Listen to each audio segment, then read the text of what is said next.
Good evening, ladies and gentlemen. Tonight, we present a terrific tale, terrifying, from the Bush Castle. Here within these stadium walls, who are known around these parts as the ghouls of the Gateway. Scary monsters indeed, in a wildly wicked way. Pendulum swings a sharp sense of pain into enemy souls. Story is scripted out of old Hollywood folklore. And like any classic horror movie, they come back again and again. Now, the madman have been as wise as this to hearken and observe how helpful and calmly I tell this tale of terror. Next.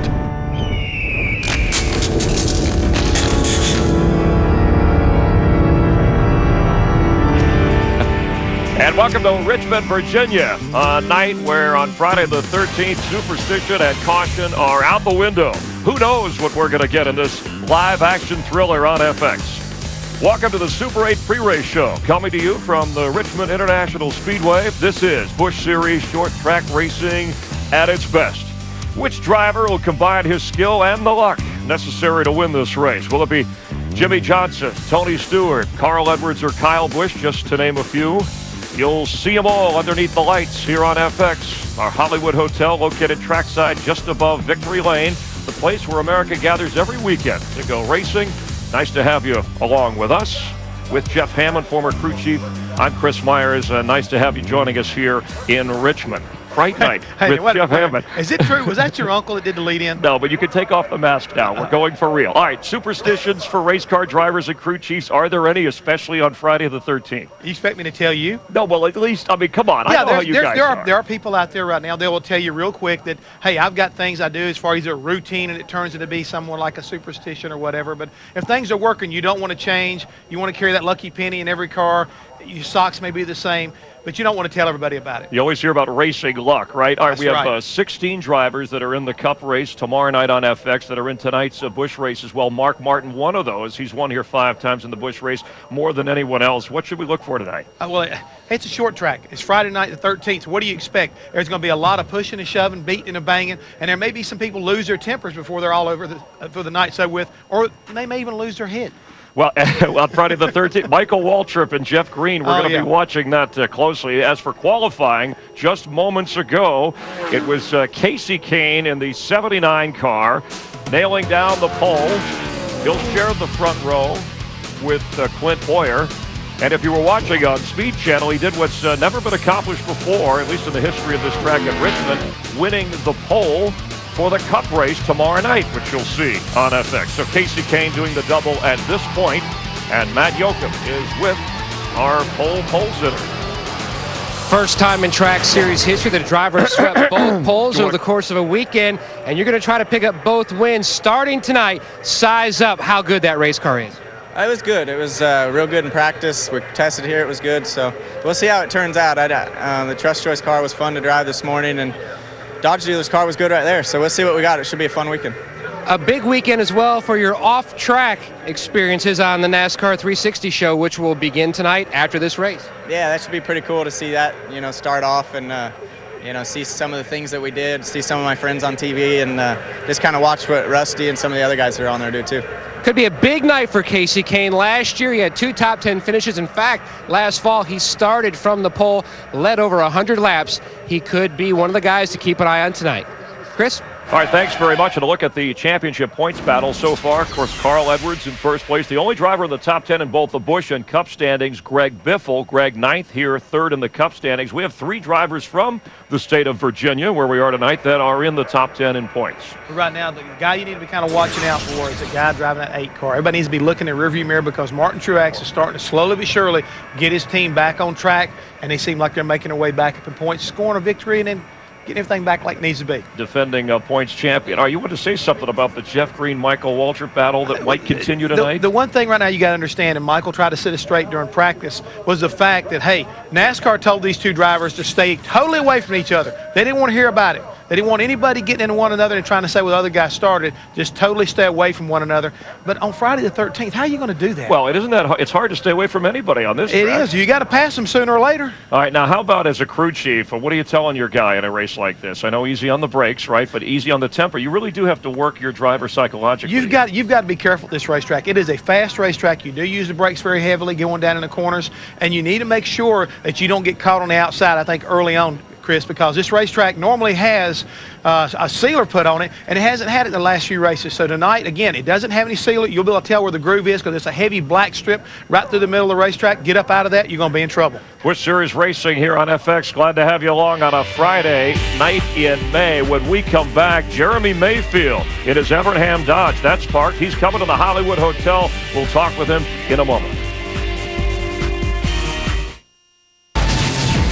Jeremy Mayfield continues to set the pace. Tonight in Richmond, Virginia, it's Jeremy Mayfield going back to the winner's circle as he wins the Chevy Rock and Roll 400.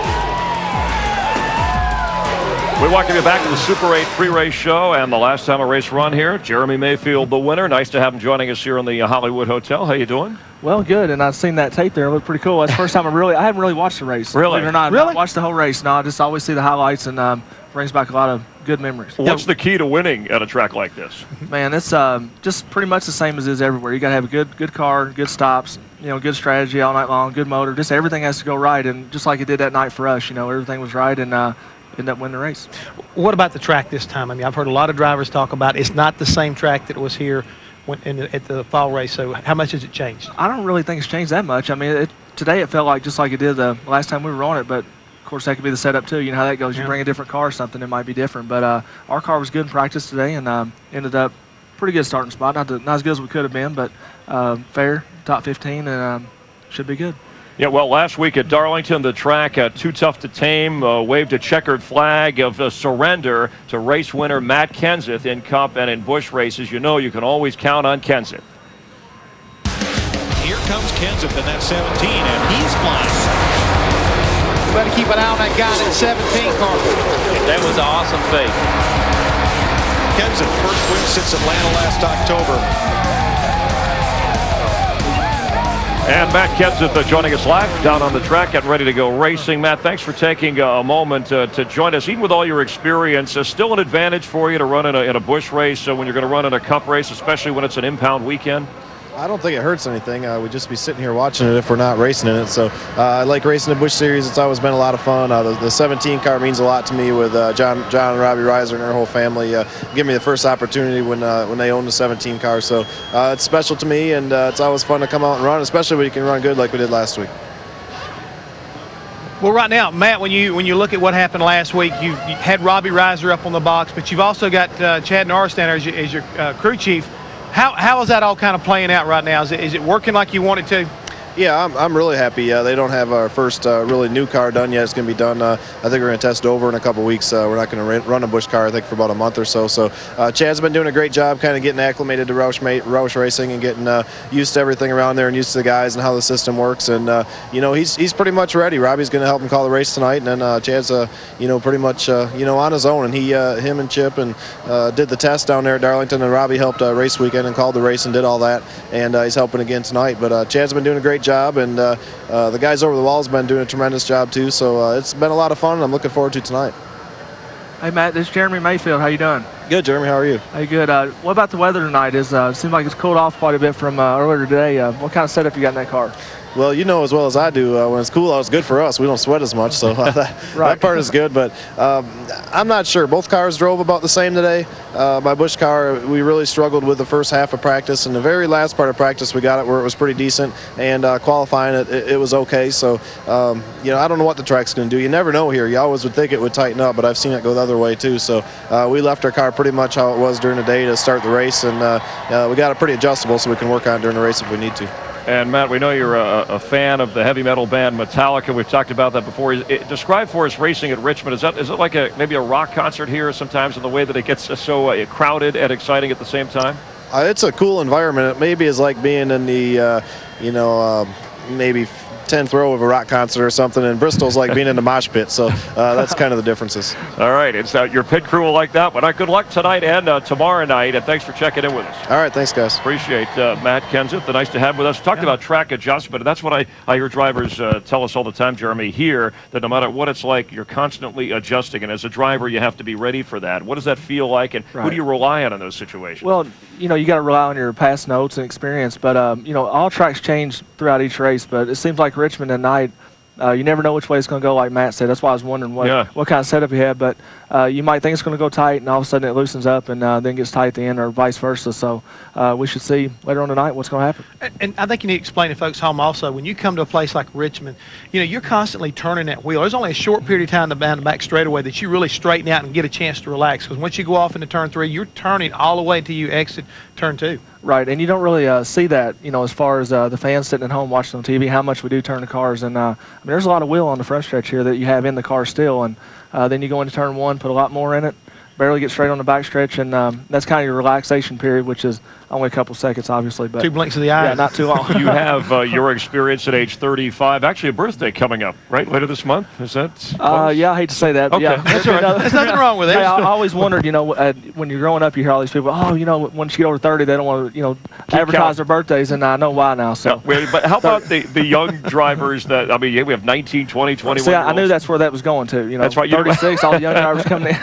Well, how do you explain them being so race savvy? Where are they gaining the necessary skills to be able to drive so well so young? Right, that's a great question because Bill Elliott and I talked about that before, and when we were coming up, you just kind of run the short tracks and move your way up, and then maybe a couple ARCA races, then hopefully in the Cup. And nowadays you're seeing guys that come right out of not even late models. mini sprints and stuff like that, straight into Busch Grand National or ARCA or whatever, or the Truck Series. So you're seeing a lot of guys that are getting good, valuable experience at an early age. Well, I'm sure they're going to come to you when it comes to winning in Richmond. All the young drivers in the Busch Series aspire to be as good as Jeremy or Matt Kenseth, who we heard from moments ago. 24-year-old Denny Hamlin looking for his first Busch Series win. So it's no surprise that this fan of the musical group Three Doors Down would like to move one step up.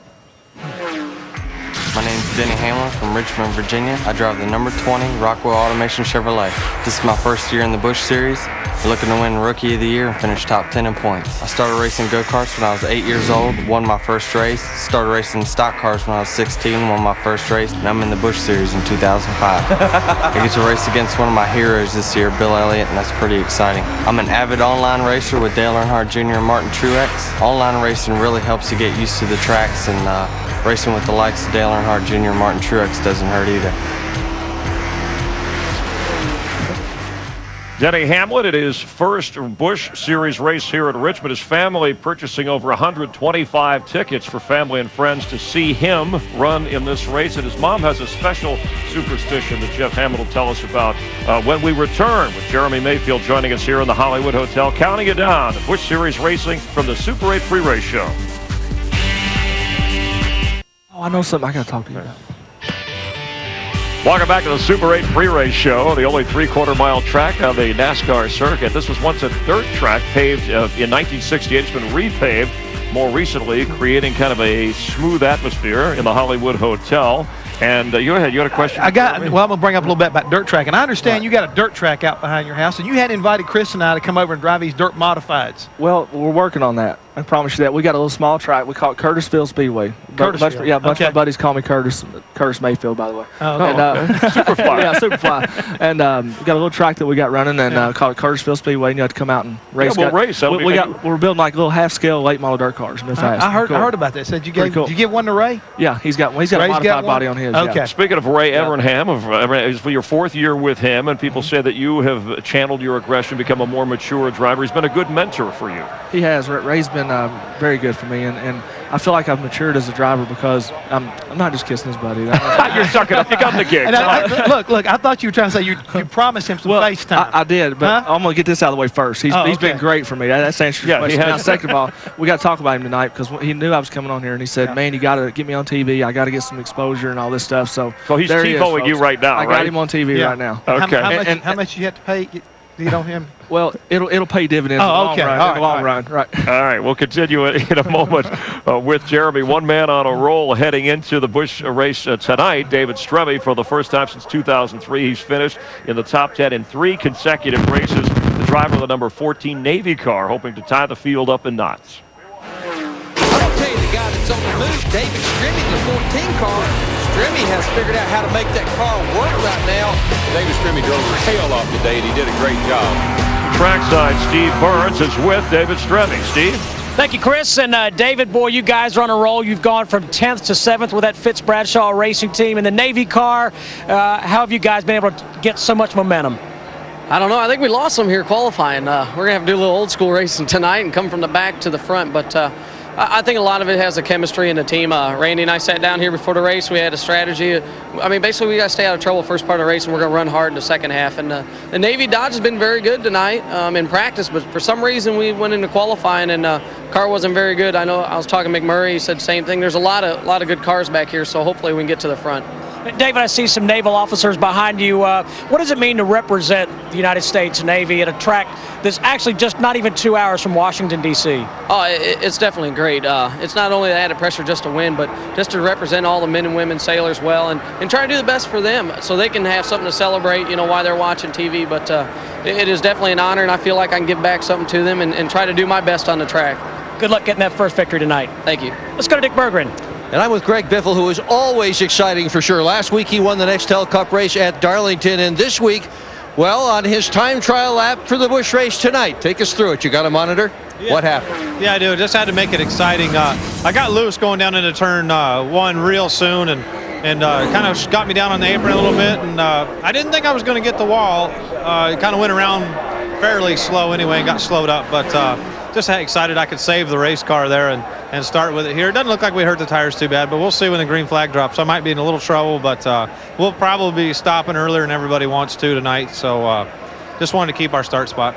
Well, he'll start in 17th position, but last year he started this race in 21st, finished second, so starting position shouldn't affect him in a negative way at all. All right, thanks, Dick. I always think age when I see Dick. We were talking about age before. No old jokes here, but Greg Biffle's about your age, 35, and he was saying, hey, not an overnight success. He's threatening for a championship. He's won 3 races in Cup this year and has had success in Busch.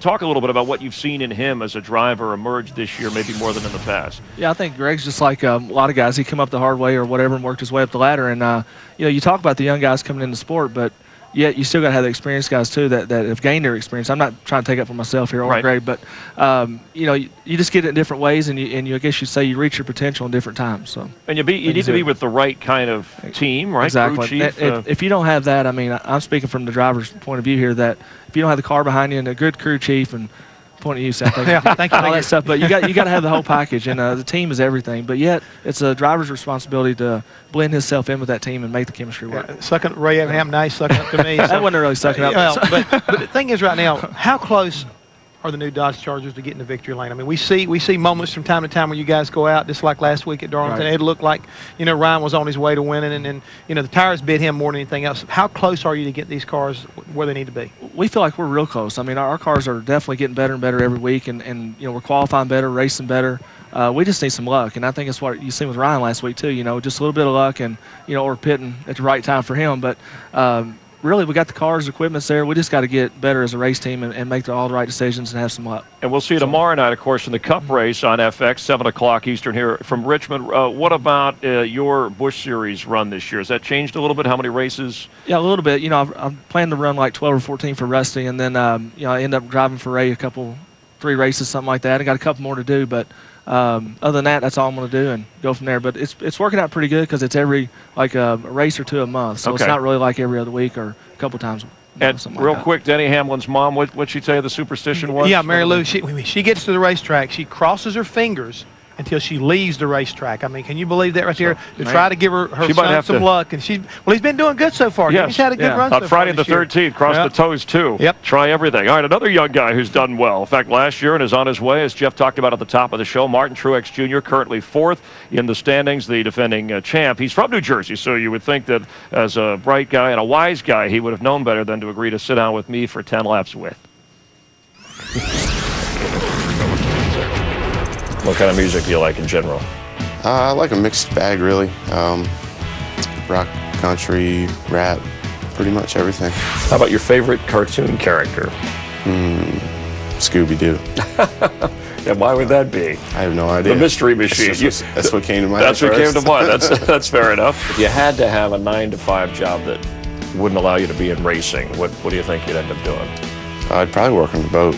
My family owns a fleet of fishing boats. I'd probably work on one of them. I used to, actually. So. All right, word association game. I'll throw out a word. You tell me first thought that comes to mind. Okay. Video games. Fun. Fast. More fun. Sophomore slump. Ridiculous. Dating. A pain. Repeat. Hard. Bowling. Boring. Good time.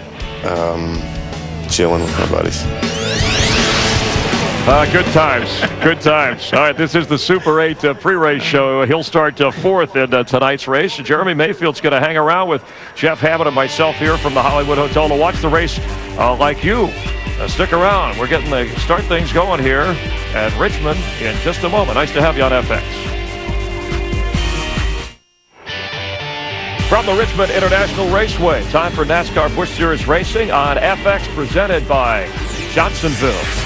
Nice to have you along with us on a Friday night. The Stars about to go racing under the stars on a grassroots racetrack, producing terrific side-by-side action. As one driver said, you can get into trouble very easily here at Richmond. An all-star cast: Mark Martin, Matt Kenseth, Tony Stewart, Jimmy Johnson, just some of the drivers you'll see on the track tonight. Let's head down their trackside for opening ceremonies. Time, we would like to ask you to please stand and honor our great nation with the presentation of colors this evening by the United States Marine Corps Color Guard and our invocation by Senior Pastor Carter Goolsby, the Mechanicsville Christian Center, Mechanicsville, Virginia. Let's pray together. Dear God, thank you for such a great night for a race. We pray your protection upon these teams and the drivers. We also pray your blessing on our nation, our troops, and our families. In your name, for your glory, amen. Now, ladies and gentlemen, remain standing for the singing of our national anthem by Shivani McGee, national recording artist from Richmond's own Fighting Gravity. Oh, say, can you see by the dawn's early light what so proudly we hailed at the twilight's last gleaming, whose broad stripes and bright stars through the perilous fight o'er the ramparts we watched were so gallantly streaming,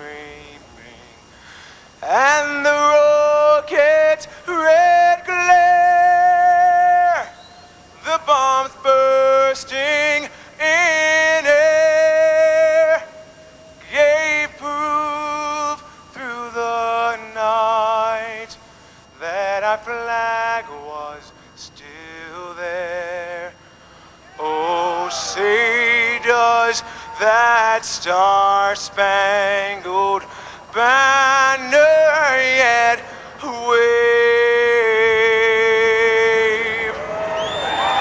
o'er the land of the free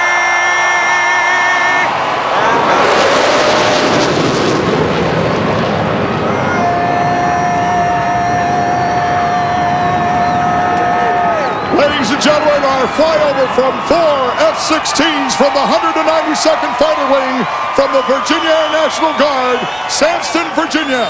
Pilots Lieutenant Colonel Bobby Sanford, Major Steve Bunning, Major Scott Croxton, and Major Dan Potus. A cool, crisp night here in Richmond, Virginia. Let's head up to the broadcast booth. The voices of NASCAR on Fox. A couple of cool guys, Darrell Waltrip, Larry McReynolds, and Mike Joy. Mike?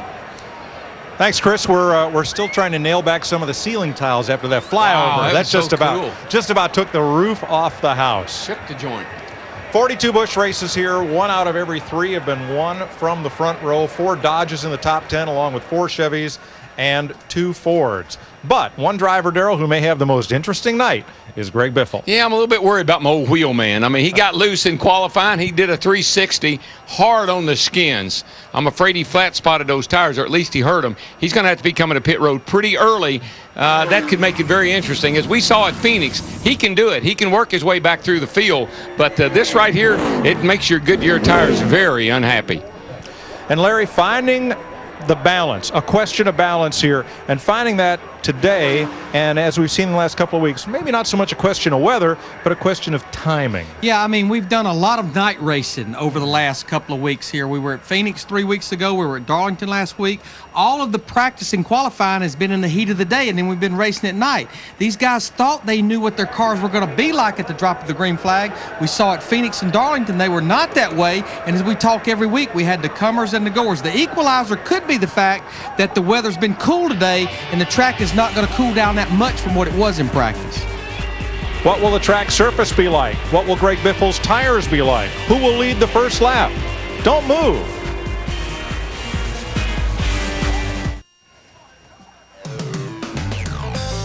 Dusk descends on Richmond, Virginia. The temperature cools, the track goes through a change, and what will happen? As you take a look at our Johnsonville starting grid for tonight's race, we go trackside to Matt Yoakum. Mike, the defending series champion Martin Truex Jr. already has 2 wins in 2005, the road course of Mexico City, and a plate win at Talladega. But the guy who was the most productive driver on the short tracks last year, 2 of his 6 wins in 2004, came on the bull rings, has yet to go to victory lane on the short tracks. In fact, Bono Mannion, his crew chief, tested here. They penciled in this place to test because they felt like they were a little off last year. They're hoping to break through in a big way tonight here at Richmond. That's not the only number 8 car that has high hopes of going to victory lane at Richmond this weekend. Looks like Hammond on the hood. Oh, that's cold.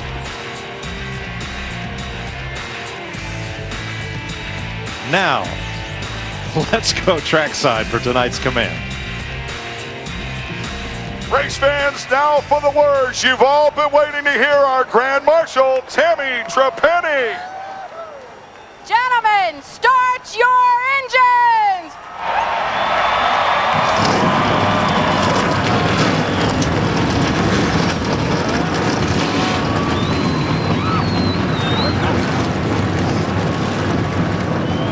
Ready to race on Strawberry Hill in Richmond. Let's go down to Steve Burns. Mike, Nextel Cup points leader Jimmy Johnson starts in the number 5 tonight. Now, a year ago, May, in his Cup car, he finished 2nd here. His teammate at Hendrick Motorsports in the Busch Series, Kyle Busch, well, he did one better. He won from the pole, leading 236 of 250 laps. The good news for Jimmy Johnson is he's in that very same race car tonight, and he will start 8th. Mike? 43 cars at the ready. They're set to go 250 laps around the 3/4 mile here in Richmond, Virginia, as NASCAR's Busch Series drivers go working for the weekend.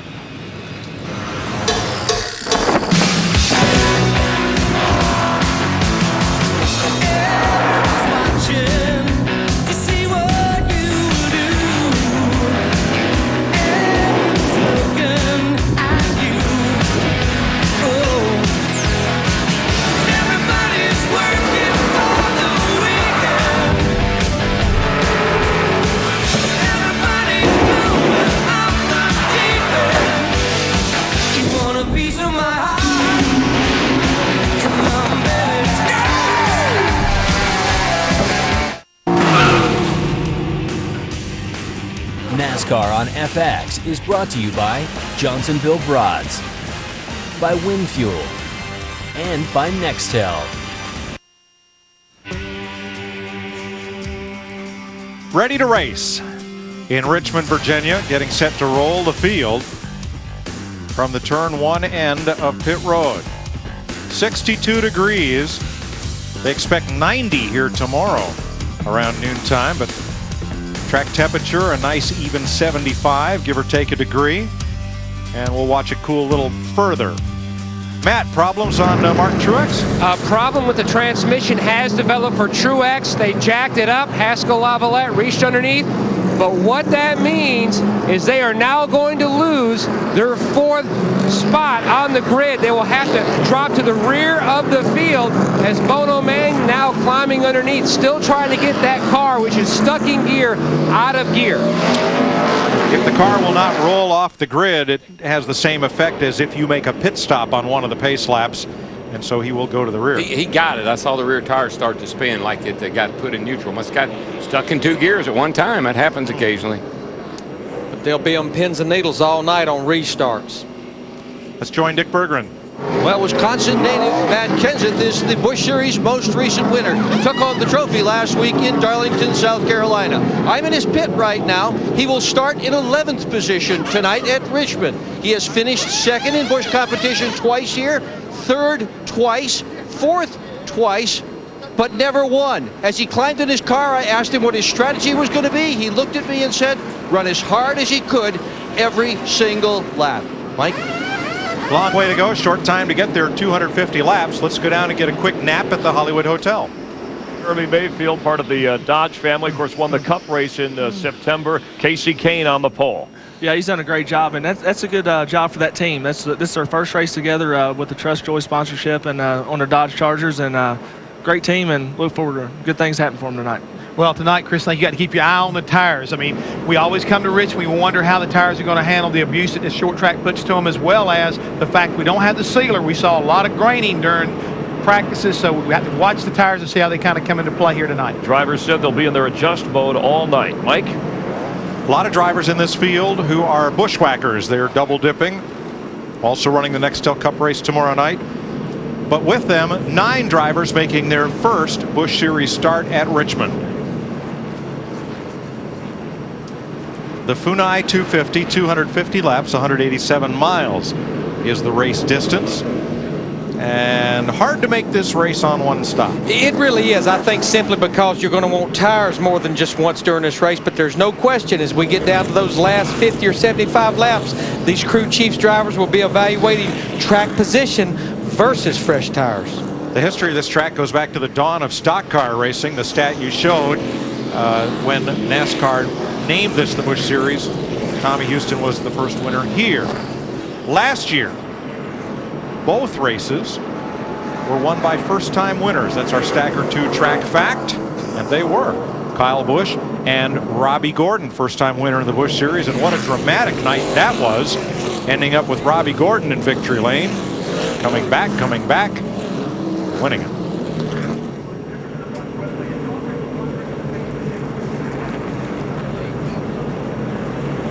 Now we're being told that Martin Truex Jr., he had went back up there to his 4th place starting position, but now, as you mentioned, Mike, that was considered a pit stop, so instead of starting in 4th, he will be back in the 43rd position. So, Matt, they're going to have to put their workloads on. A lot of work to do. Larry Mack, the biggest reason why he did that, he was trying to get an accurate pit road speed reading because they follow the pace car who travels at pit road speed. He was trying to get the right RPMs on the tack. He is dropping back to his now assigned spot, shotgun on the field, but Bono told him, the main thing, just keep your fenders on it, take your time getting to the front. We have a great race car, we will get there. I think it's not all bad.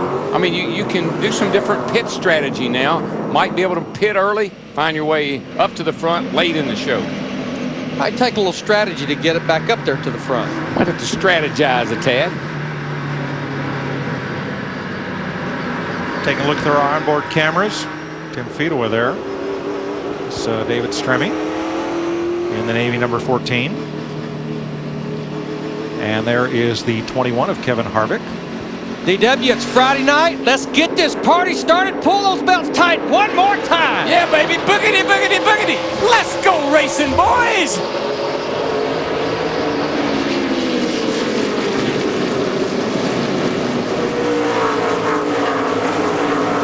Well, we've seen trouble early in almost every race recently. Let's see if we can get through a few laps here without a caution. We're a half a lap away from that. Looks like Casey Kane will lead lap number 1. He started 8 Busch races this year. He's now led 4 of them. Johnny Sauter in the 1 car, a little bottoming out there through 3 and 4. Carl Edwards in the 60. You saw him up in that second groove. There's just no grip up there. He's going to lose several position, our points leader. 3 wide. Wow. They blew the track off just before the start of the race. It's still very dirty. Pick up what debris there is on these tires. Takes a lap or 2 to get it off and get going again. And our point leader Edwards is going back. But I think you're right, Darrell. I think as we ride with Shane Mill in the 32 car, he got stuff on those tires and couldn't get them cleaned off. Next fella to do that was Tim Fedoy. He backed up out of turn 2 and almost got inhaled by the car behind him. Yeah, everybody's being pretty kind to each other right now. They're giving themselves a little bit of room, knowing they're on real low air. You can drop the air down in the left side tires there, somewhere around 15 pounds. Takes us several laps for that to get up to racing temperature.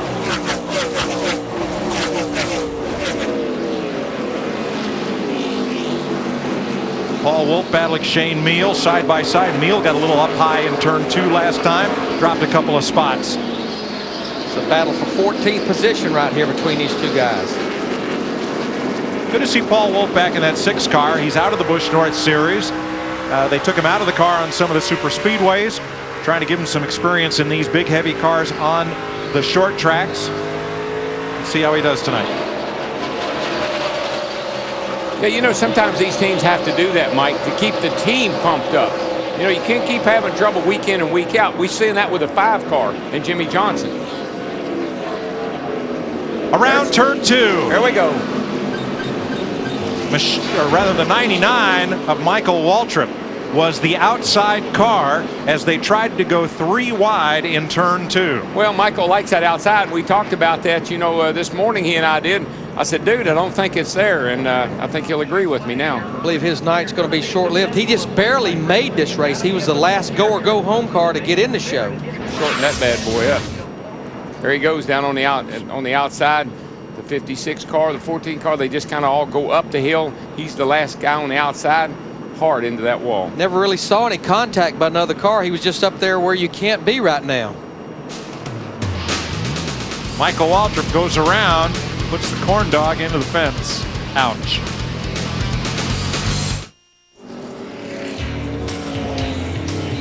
Welcome back to Richmond. The NASCAR Busch Series presented tonight on FX by Johnsonville. First caution of the night, lap 6. Michael Waltrip goes into turn 1 3 wide on the outside of Tim Sauter. No contact, but no grip. Michael around and out.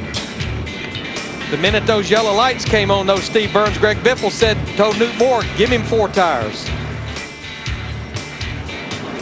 Yeah, Larry Mack, just talked to Newt. He said they were wicked loose because of that problem in the qualifying. So they made a track bar and wedge. Green flag. Casey Kane driving a Ray Evernham fielded Busch car. Out in front of the number 2 point man in this series, Clint Boyer, who started second. Matt Kenseth in the 17 car on the outside of Kyle Busch in the 57 car. That's a battle for 9th. Kenseth had a good qualifying run 11th. That's a sign he's normally going to race pretty good. Of course, won the Darlington race last Friday night. At 4th place, Paul Menard is under pressure from the 1 of Johnny Sauter. Sauter had a look last time by, not wanting the leaders to get away. Back here, Kenny Wallace and the 18 of J.J.Yeley side by side. Tell you what, Kenny Wallace has been picking up and laying them down. He started back in 19th. He's already knocking on the door of the top 10 back in 12th position. Had that good run as well last week. Finished second at Darlington. A little bit of confidence going on. And it looks like, Larry, you do not want to get out of the groove in 1 and 2. There's no grip up high. Now 3 and 4, already they seem to have widened that out a little bit, and you can go wide here. Here's what happens when you get up high. Now watch the 38. I saw him get up out of the groove. Actually, I thought it was Tony Stewart, but the 38 on the outside, and it just takes off. About the same thing that happened to Michael Waltrip. The 38 has Tyler Walker in it this week. Got a little contact there from the 64 car as he went by. Jimmy Johnson driving the Shopback number 5 tonight, the Lowe's car. And he's battling against Reed Sorensen, who comes in here 3rd in points. Let's update our current Busch Series champion. Mark Truex Jr. had to go to the rear of the field. He's worked his way up to 30th. I've been watching them cars pretty good. You see goes really good through the middle of the corner, but the biggest thing, he needs to pick up some more positions, I think, before possibly we end up with a caution. Matt? Joey Meyer, his spotter, told him that you saw the video when the 38 went high. The 8 of Truex Jr. went down below. Joey Meyer told him, we've seen a lot of guys slipping when they get out of that bottom line. Try to stay on the bottom until we can work in a line. Martin said the car a little free through the center. And that's how you get in trouble. A little free through the center. Somebody gives you a little nudge, and they put you up there in that loose stuff, and you can't hang on to it. We need to mention Justin Labonte's troubles continues in the Busch Series this year. The 44 car, he's on pit road with the hood up right now, 8 laps down. And J.J.Yeley finally persisted and got past Kenny Wallace, which changes 12th place. Now, Michael Waltrip, you see the 99 back on track, a little shorter than when it started tonight. Yeah, I don't think Michael will be out there too long. The whole back of that car just caved into the rear window. Matt, what's wrong with Labonte? They believe it's something amiss with the carburetor or something internal inside the carburetor or the engine. Now, Justin says the car is just acting funny, period. That's why they finally decided to bring it to pit road and try to diagnose what is wrong with that 44. Casey Kane, the leader. Clint Boyer, second. Jeff Green in the number 4 with his best qualifying effort of the year, running right where he started this race in 3rd. There's 4th. Side by side, Sauter finally has found his way underneath Paul Menard. Yeah, Johnny Sauter in the 1 car, he had one of the better cars in practice earlier today, but up to that 4 car, Jeff Green, you talked about him, Mike. I think this is going to be a huge boost for that race team. Not only just to qualify 3rd, but stay here running up in the top 5, 20 laps into this race. This team missed the show at Phoenix and Talladega a couple of weeks ago. Green's always been good here, you know. He's had a good run in the Cup car. I think he finished like 13th first time he came here in the Cup car. He's won here in the Busch car. What happened? Excuse me, but Mark Martin almost turned Jimmy Johnson around in the backstretch. 9 of Martin had a run on the bottom, and he got to Johnson's quarter panel and got Jimmy a little sideways, and now Mark continues to hold the bottom to make the pass. I think Jimmy moved up out of his way. He said, you want to go that bad, go ahead. Whoa, a little contact there almost between the Kenseth and Jimmy Johnson. See a little bit of damage on the right front fender of Mark Martin in 9 car, but yeah, his teammate Matt Kenseth in the 17 trying to take advantage of the 5 car, Jimmy Johnson being up on the high side. How about Jimmy's car, Steve? Well, Mike, he just told crew chief Jim Long that his car is free getting in and tight in the center. That's the condition of that number 5 car. And the thing they're going to have to fix, they will have to fix that loose getting in. You're entering this corner at a high speed, and you have to fix that first. Yeah, the thing that happened to you when you're loose in, you use up too much brake. You've got to slow the car down, and you use a lot of brake, and that gets you in trouble. 24 complete this time by for Casey Kane. In an Evernham Dodge Charger. Here's Matt. He's pulled out to about a half a second lead. A nice little cushion over the 2-car Boyer. Now, he told his team under the last caution, this thing is way better than it was in practice. They keep stressing to Casey, though, be nice to your tires. Speaking of tires, Greg Biffle spun in qualifying, flat spotted his, and used the first caution flag to come in and get new ones. He has now climbed to 31st. And the biggest thing, he's in heavy traffic right now, and he's about 2/3 of a lap behind our leader, Casey Kane. But Casey Kane, our leader in the 79, is about to embark upon lap traffic. Shane Meal working the inside of Kevin Harvick in the 21. This battle is for 15th place. Justin Labonte, hood down, and he rejoins the race. 12, make that 17 laps down, but he's back out there.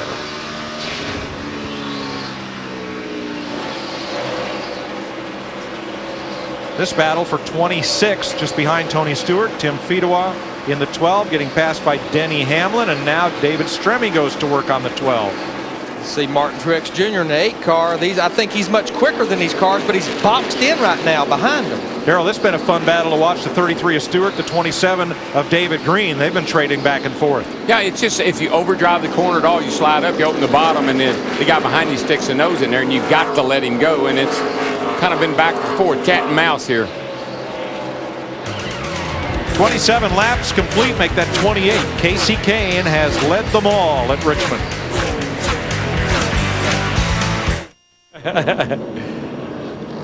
32 laps at Richmond. We're under caution. Casey Kane has led them all from Clint Boyer and Jeff Green. Paul Wolf in the number 6 had been doing a good job. He had gained a lot of spots since the start of the race. Here comes Shane Meal in the 32. Boy, and you can see that. Look at the brake rotors on the 32 car. He's on the brakes hard. Paul Wolf comes down a little bit. 32 goes up a little bit. Contact.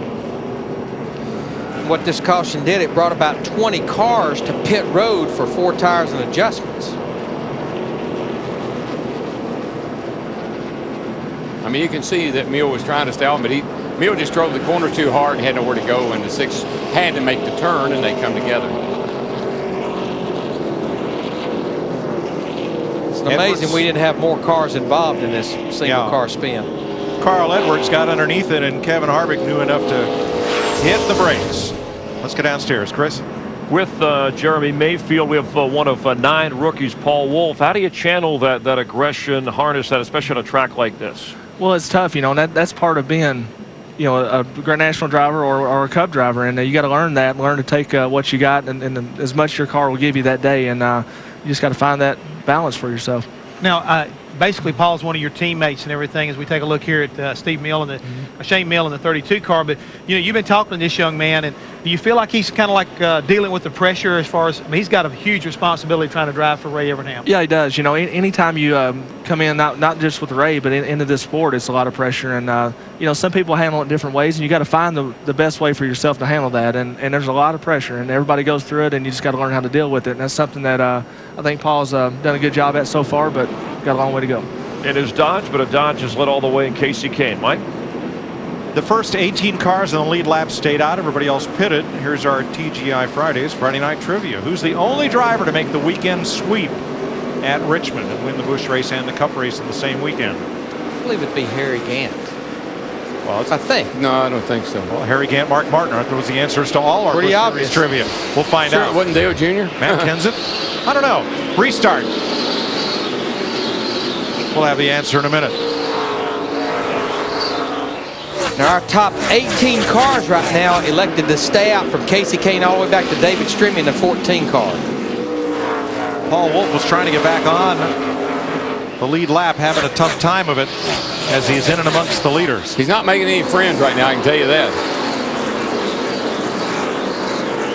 But should we get a caution right now, he would get the free pass. He would be back on the lead lap.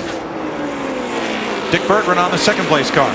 Well, Clint Boyer started in second. Mikey still is running in second. A couple of things they're concerned about with that car. One is that the water temperatures, despite the fact that it's a cool evening, is up a bit. They're up to 230 degrees. First pit stop, they're going to pull some paint off. The car's running well, except in the center of the turn, a little bit tight there, so they're going to try to make some adjustments to fix that as well when they finally get around to doing a pit stop.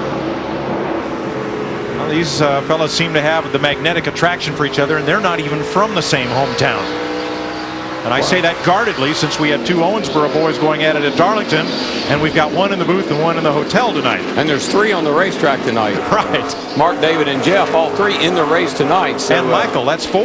Michael's out there, and Michael's already had his little run in. And Mom, I'm sorry, I know tomorrow's your birthday. Happy birthday. And I know last week with Mother's Day, things haven't been going too good for us here at the track. Let's pick up with Yeley and Johnson. This battle is for 8th. That's Jimmy Johnson tonight in the 5. And J.J.Yeley had a pretty decent qualifying run earlier today, qualified back in 13th, and now he's up there battling Jimmy Johnson for the 8th position. And doing it the hard way, around the outside. Yeah, I think the 3rd and 4th turns got a little grip as you move up. Seems like everybody's able to work the outside a little bit. Not 1 and 2 yet, though. And we heard a report on Jimmy Johnson in the 5 car earlier that he's loose in, and Darrell, I think that's the reason he can't get to the bottom of the racetrack. Loose in, if he can get that thing to work up around the outside, that'll help that loose in. You don't have to cut it so hard to the bottom, and that could actually pay off as the night wears on. Well, but it doesn't pay off in turns 1 and 2. Just can't do it down there. You get confidence down here in 3 and 4, and then trouble. Turn 2. Stacy Compton in the 59. Looks like Tyler Walker in the 38. And I'm not sure right now who that is against the inside wall. Tim Feedaway in the 12 car, brand new race car. Not anymore. Boy, Fedewa just has no luck. Nope. Paul Wolf. Yeah, he will get the free pass, but there's a flat right rear on Fedewa's car along with the other damage. Now, Darrell, you know, I just wonder for those guys that pitted a while ago if this caution will not be a break, because you anticipate that a lot of those cars that did not pit may pit this time. I don't know, Larry. So many cars right now. I think some of these guys will stay out a while yet. 42 laps, and I'd be staying out, I think, right now. The accident was triggered. Well, we'll call it an accident because that's a good word to use. Appeared to be triggered when Stacy Compton got turned around. Let's watch it from Fedewa's viewpoint. In front of you. We got hit in the rear. Got hit in the rear, and we hit the inside wall with the right side of the car.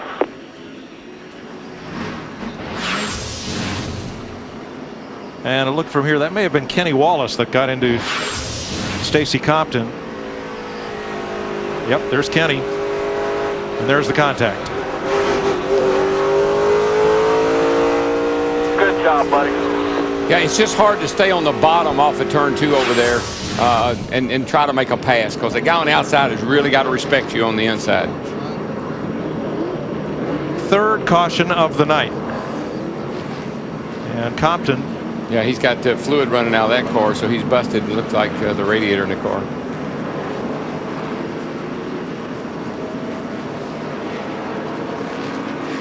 And we're hearing that Tyler Walker will be penalized 2 laps, and one of the reasons is you cannot pass the pace car. I think that's what Kurt Busch got in partial trouble for last week at Darlington, was passing the pace car, and he did not adhere to the rule. So 3 cautions in the first 42 laps here at Richmond in the Funai 250 on FX.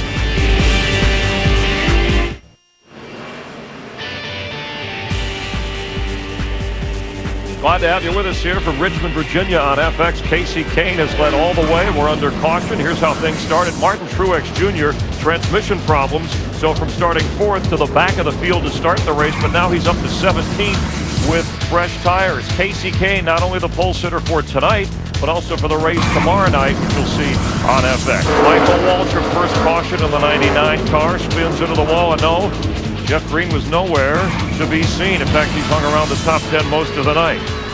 Paul Wolf involved here with Shane Neal behind. Yeah, Shane Neal, they got together going in turn 3 and up the track with Paul Wolf. Just barely gets in the outside wall. He's been able to continue. And moments ago on lap 43, a 3-car wreck. Tim Fedewa, Tyler Walker, Stacy Compton. Yeah, Stacy Compton gets turned around, and Tim Fedewa gets hit from behind by Tyler Walker in the 38 car. And right now, I think they're taking the 12 car behind the wall to make some repairs. With Jeremy Mayfield here in the Hollywood Hotel. So there's a bit of a speed difference going into turn 1. What are the RPM differences from turn 3, for example? Yeah, there's probably I'm going to say 600-700, maybe even more than that RPM difference between going in turn 1 and turn 3. Turn 1's obviously a lot faster. The straightaway's a lot longer. You carry a lot of speed in there, which you don't carry into 3, so could be different. We'll continue with Jeremy as well as Jeff Hammond here from the Hollywood Hotel. Go over the first 48 laps as they get ready to come out of the caution and go green here in Richmond.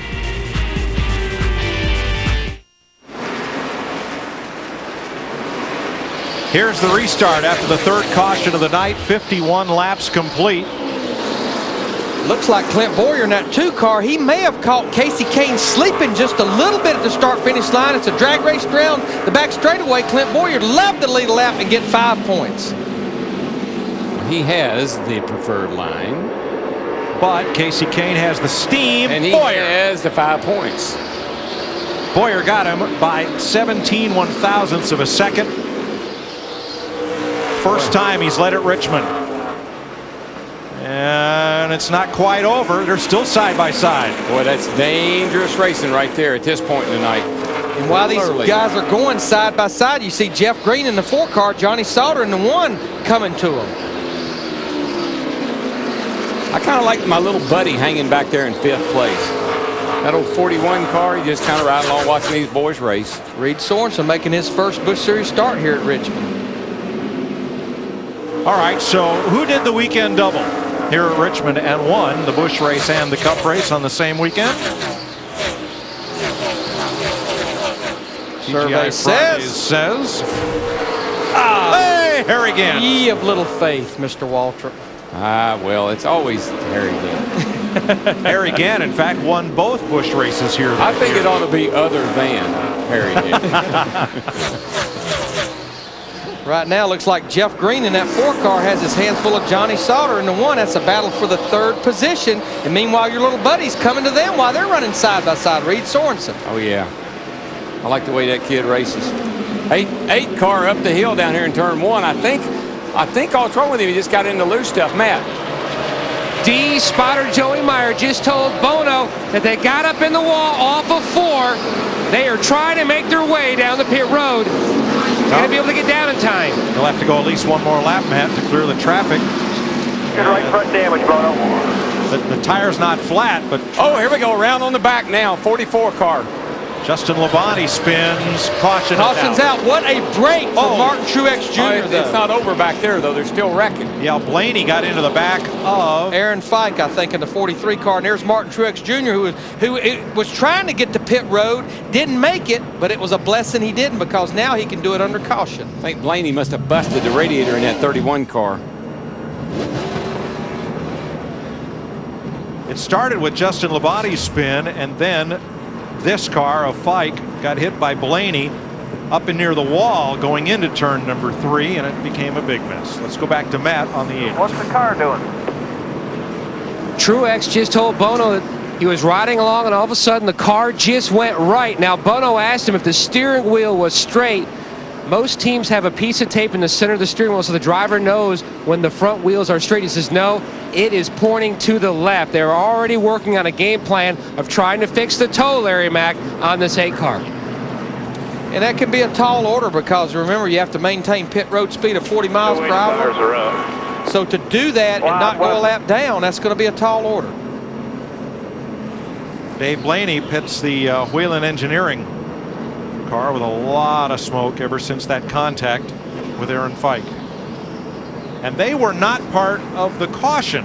Justin Labonte spun down to the inside and trying to get woed up. Blaney got into Fike. I know somebody booted the 44. I couldn't tell who it was. That's the aftermath. I think that's after that's the 43 car that Dave Blaney got into. The 44 is down on the inside, and that's what started all that. But somebody got into the 44, and I don't know who it was because I couldn't see. I just saw him spinning.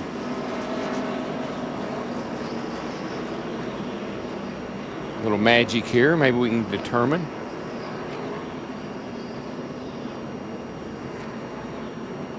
I guess not. Justin Labonte was in the middle of a 6 or 7 car accordion dust up and went spinning. Well, and Justin's already, was 19 laps down, so obviously maybe he had some kind of problem back there, and somebody running in the back of him spun him, and that's what triggered all that. And what we saw a couple more of our top 10 cars come to pit road. You saw Reed Sorensen in the 41 car, Mark Martin in the 9, Kevin Harvick in the 21. But we still have about 5 or 6 cars out there that has not made a pit stop. Clint Boyer in the 2, Casey Kane in the 79, Jeff Green in the 4, Johnny Sauter in the 1, Matt Kenseth in the 17, J.J.Yeley in the 18. So we still have 6 or 7 cars here at lap 60 that have not made a pit stop yet. Yeah, I believe that these guys are going to try to take it right up to 100, 120 laps, right up to the pit window, and then hope for a lot of cautions at the end.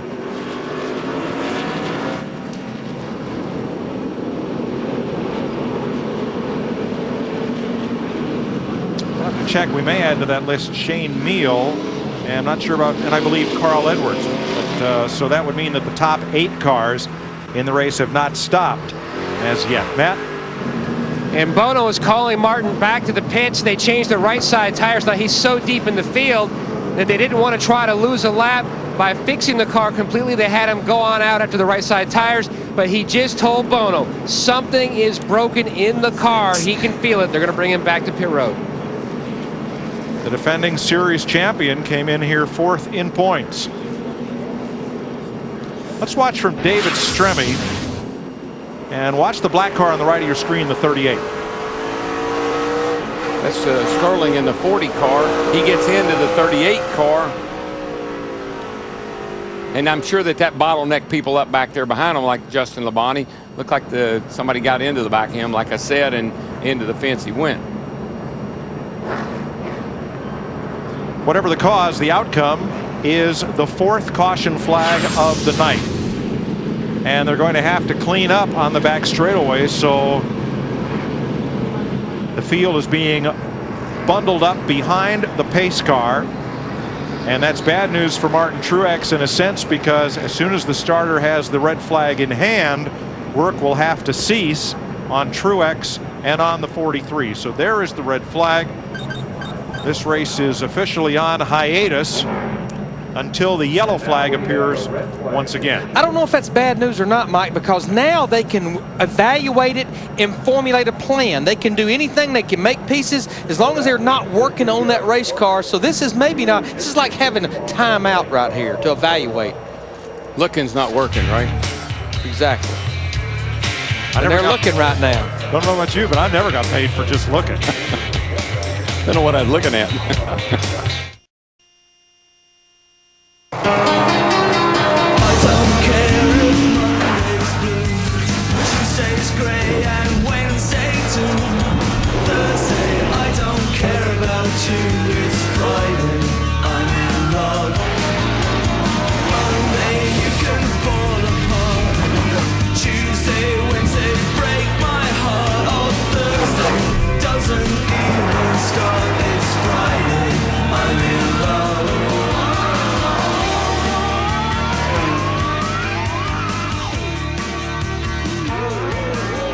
Red flag is out here in Richmond. 61 laps.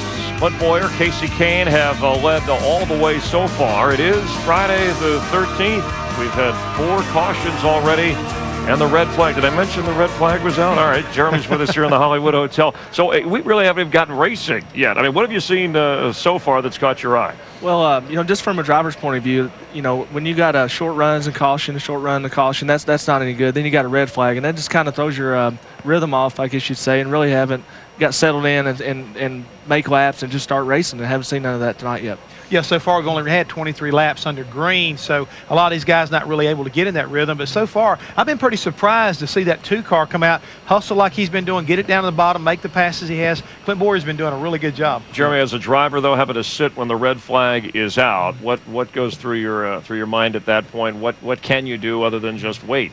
Well, pretty much that's all you can do is wait. And there's, there again, you're all pumped up, ready to go, and all of a sudden it's like a thoroughbred horse or something. You get put in the stall and sit in there and wait for a while before you can run again. So, pretty much just wait to go racing.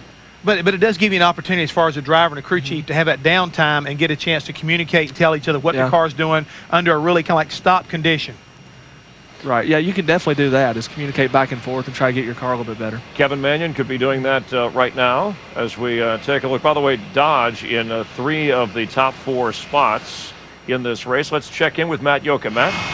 And Bono and the guys formulating a game plan as he's talking to Martin on the radio. Bono, have you figured out what's wrong with the race car? Yeah, it's pretty bent up, lower A-frame, affecting the height, it's affecting the camber, and but surely going to affect the handle of the race car. I don't think it'll be no Cinderella story like Talladega. We can patch it up, but hopefully we can run minimum speed to hopefully stay close to the lead lap and see if we can salvage something out of today. Now they're looking at big picture points racing. They came into Richmond 4th in the championship standings, 182 markers out of the lead behind Carl Edwards. Dick? Well, Matt Chambers is the crew chief for car number 4, driven by Jeff Green. That car qualified in 3rd spot, is running in 3rd spot. Before you came on board, that car was really struggling. I mean, this team was not doing well, but big, huge turnaround today, both qualifying in the race. What have you guys done? Well, first off, I want to thank Geico and Pet Brands for sticking with us this year. We have had some tough times in the beginning part of the season, and we got Jeff Green on board, and this is one of his favorite tracks. And I really love this place, too. Had a lot of success here in the Truck Series. And we got a lot of technical support from Chip Ganassi Racing Organization to help get the Biaggi Brothers team turned around. And it's showing out on the track tonight. We've had a real good day today, and hopefully we can keep digging. Why does Ganassi care about the Biaggi team? Well, I mean, you probably noticed a lot of the Cup teams are having driver development teams that they're utilizing to help bring up and-coming drivers. And we had Ryan Hemphill in the car in the beginning of the season, and just lot of things working against Ryan, not giving him a fair shot at the team and the cars and everything. So we put Jeff Green in the car to try to help get some things sorted out, and you know, it's all part of driver development, and that's why Chip's involved with it. Matt Chambers, Jeff Green really going well tonight. Let's go to Steve Burns. Thanks, Dick. Johnny Sauter won the fall race here in 2003, and Mark Reno, I heard him tell you over the radio that he can get underneath the cars in the corner, but just can't quite get them coming off. What do you do to help him in that race car? Well, we're trying to run laps in. We'd like to pit and do an adjustment to the car. It has a forward traction problem, but right now it's still sort of early in the race, and Johnny's giving the yellow transportation job a hell of a run right now, which we need dearly. And we're just hoping to get through this race, and I think he can contend for the win if we can get adjustment done for it. All right, thank you, Mark. Let's go back to Chris. All right, thanks, Steve. And again, we're under the red flag here because of oil that is on the track. Yeah, we're taking a look right here at Dave Blaney in the car number 31. He got in the back of one of his fellow competitors, and what he's done, he's punched a hole through the front nose and got in either the oil cooler or busted oil line. You see the oil coming out beneath the car. That went all the way around the racetrack, so he's basically just really made it very hazardous for everybody. They got to put Speedy Dry down and get it cleaned up. Casey Kane has led 51 laps. Clint Boyer has led 10. Clint, your leader at the moment, under the red flag, 61 laps in here in Richmond, Virginia.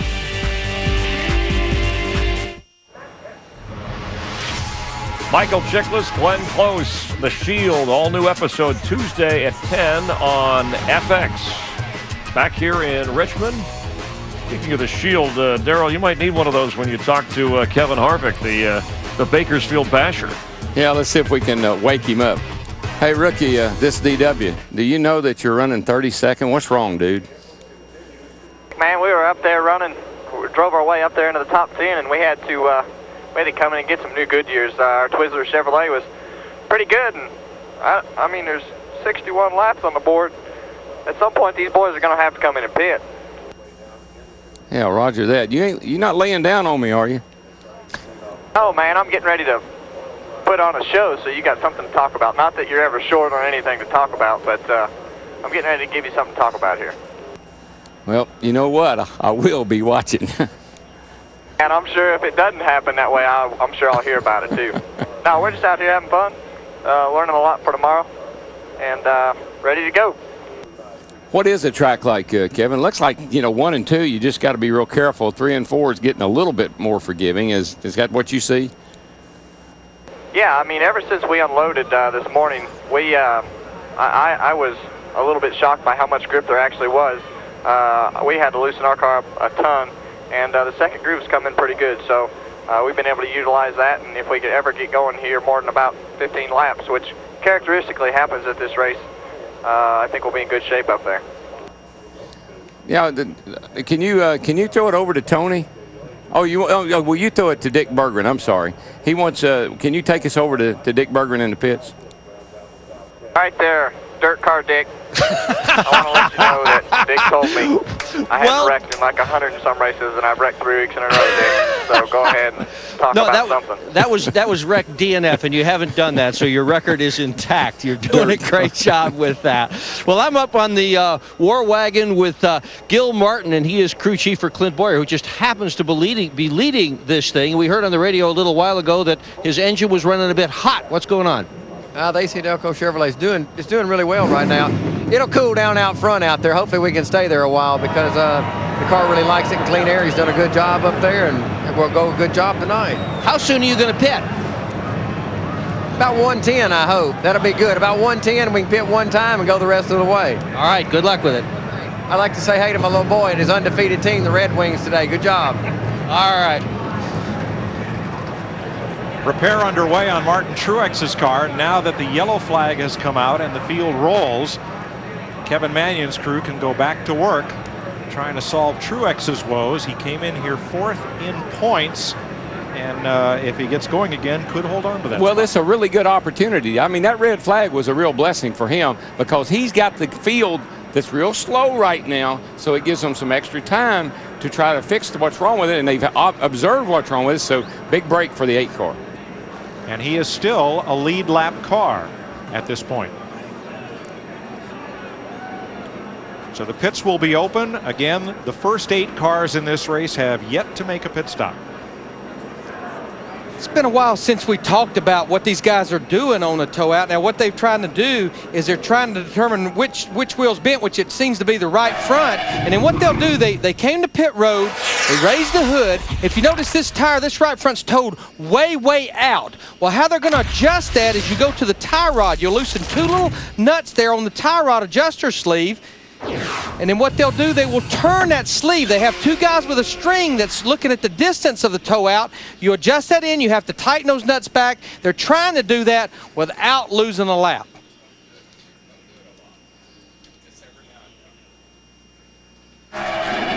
One to go when they come around. 35 cars on the lead lap.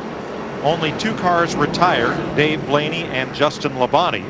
Also off the track under repair, Tim Fedowa and Stacy Compton. It appears that they made the adjustment. Martin Truex is back out there in the 8 car, and he's still on the lead lap. So mission accomplished. And Darrell, like I think you said, doing it when the caution came back out from a red flag, I think made a huge difference. I think so too. And you know, those bolts you're talking about, all you got to do is get one of them tight, because really and truly all they do is keep the tie rod in from moving.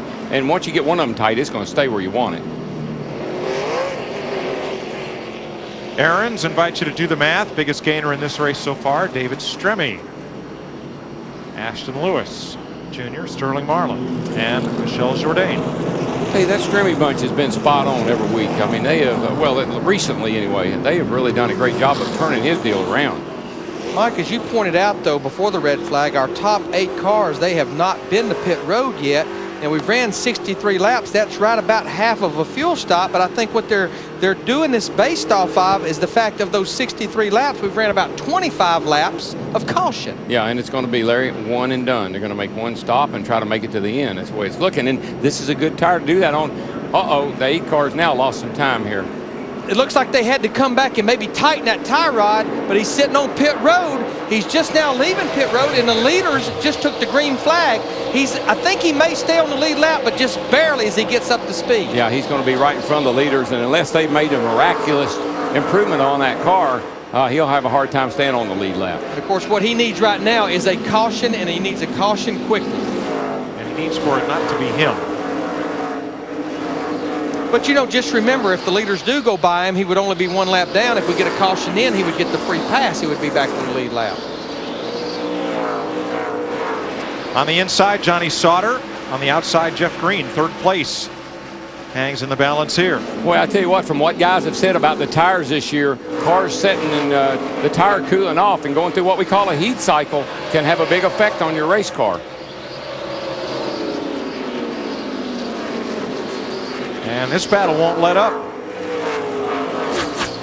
Seems like the inside is the place to be going into the corner, but the outside gives you a little more RPM coming off the corner. And then look at the battle right behind them. J.J.Yeley in the 18 car to the inside of Matt Kenseth in the 17 car. That's the battle for 5th position. When you're pinned down like the 1 car was, it's just so hard. You need the whole racetrack to be able to get the throttle wide open to make the pass. So Sauter makes the pass, and so does Yeley. For the lead, Boyer, or rather not for the lead, but Boyer gets underneath Truex, puts him a lap down. And now the 2nd place car going by, that's Casey Kane. Matt's in his pit. Kane on the bottom. Now Casey's 79 car, not quite as good as it was earlier in the race. He said he chatters the front tires when he tries to get back in the gas too soon. He's already adjusted the car 2 clicks with brake bias. They're talking about a track bar adjustment on their stop. And they have a knob that they can adjust the bias between the front and rear part of the brake. If a car is loose, you'll try to put a little more brake to the front. If the car is tight, you'll take a little brake and put it more towards the rear. One of the few things a driver can adjust on a race car during a run. And I know as a driver, it was one of those things that I could get all messed up on real easy. Which way did you say turn it? Oh, darn, I think I turned it the wrong way. J.J.Yeley is coming on strong as he closes in on Jeff Green. This will be for 4th place. The Home Depot car working underneath the Geico number 4. Michelle Jourdain has slowed on the track. He got a boot from Jason Keller 2 laps ago. Not sure if that caused damage or not. Yeah, he's got some smoke. I think, well, that's a tire locking up right there. Yeah. He just locked up that left front wheel getting down into turn 1. Tells me he may have some kind of brake issue, Larry, locking that wheel up like that. It's something you don't see very much getting in the corner here at Richmond. You'll see it sometimes at Martinsville, but not here. Well, I think it just shows how much brake you have to use. Particularly, remember, with the gear rule they got this year, they don't have that low gear to slow them down. So they're using a little more brake than they have in the past. Elliott Sadler in the 90. That's Mark Martin in the number 9. And they've been side by side the last 2 laps. This is a battle for 26. Now, Mark Martin in the 9 has a little fresher tires than Elliott Sadler because Mark pitted on lap 58. Elliott Sadler pitted way back on lap 32. So a little fresher tires on Mark Martin in the 9 car. He can keep Mark out there a long time as long as he can get back in the throttle enough to stay even with him off the corner. And what Elliott's hoping is those fresher tires, if I mess with him long enough, they'll be the same as mine. There you go. This battle's about a half a lap behind our leader, Clint Boyer, in the 2 car right now. And this is when the driver, like Mark Martin's calling his spotter and saying, tell Elliott spotter to tell him to give me a break. I caught him. Why won't he let me pass him? I got better tires than he does. I'm a little faster. I need a break here.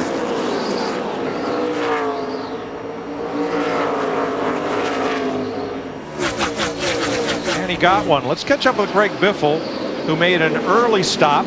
He is racing for 16th, right behind Tony Stewart. Steve.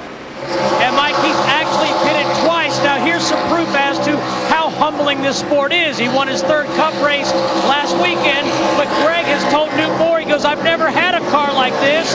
The front end is, the wheels are chattering. They've made a wedge adjustment, air adjustment. Whatever they've done, Mike, has not fixed that car. He is scratching his head. Well, I think, Jeremy, you're down there. You've been out there on the racetrack. That chatter deal, that's a camber thing in most cases.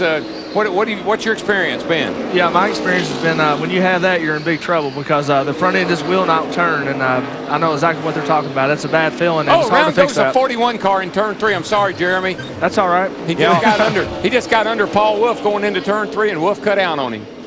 Both those cars were moving up through the field pretty well, Darrell, and like you said, got together entering the corner, and that will put us under the caution at lap 78 for the 5th time tonight. This would be 3 out of the last 4 races that he has been involved in a wreck. Reed Sorensen in the 41. Now here we go down into turn 3. Same place where actually the 6 car got spun out earlier by Shane Meal. Did pretty much the same thing to Reed here. Kind of cut down in front of him. Didn't give him a whole lot of room. Darrell, I want to see another angle, but I think there's a difference in this case. I think Reed was a lot more alongside much Paul further Wolf up. Yeah, I don't think than Shane Meal was. I don't think Reed had any idea that Paul Wolf was going to come down as hard as he did. Well, somebody's bad luck is always somebody's good luck. Martin Truex will get the free pass. And here come the leaders to pit lane. All of them that have not yet been in the pits are in now. And a few more. Craftsman pit stops. Here's Steve. Mike, Johnny Sauter says he needs just a little bit more forward bite. They've already made an air pressure adjustment, and they just made a track bar adjustment. 4 new tires for Sauter. Dick Berger. Clint Boyer pitted out of the lead. He is having a terrific run this evening. No one in front of him. He had a great pit selection because he qualified in the 2nd spot. Matty. Chassis adjustment already completed on Casey Kane's 79 Dodge. He said the car right before the stop was tight everywhere, and a great stop by his Nextel Cup crew to get him off pit road first of all the cars that pitted. Looks like about 19 cars pitted, those 8 cars that had not made a pit stop, and a few others made a stop as well, as including Greg Biffle making his 3rd stop of the night. So I don't think, Larry, from here 80 laps now that you're going to be able to make this on one. They'll have to make another pit stop. Everyone should have to make at least one more pit stop. The plot thickens in Richmond. You're watching the NASCAR Busch Series on FX, presented by Johnsonville.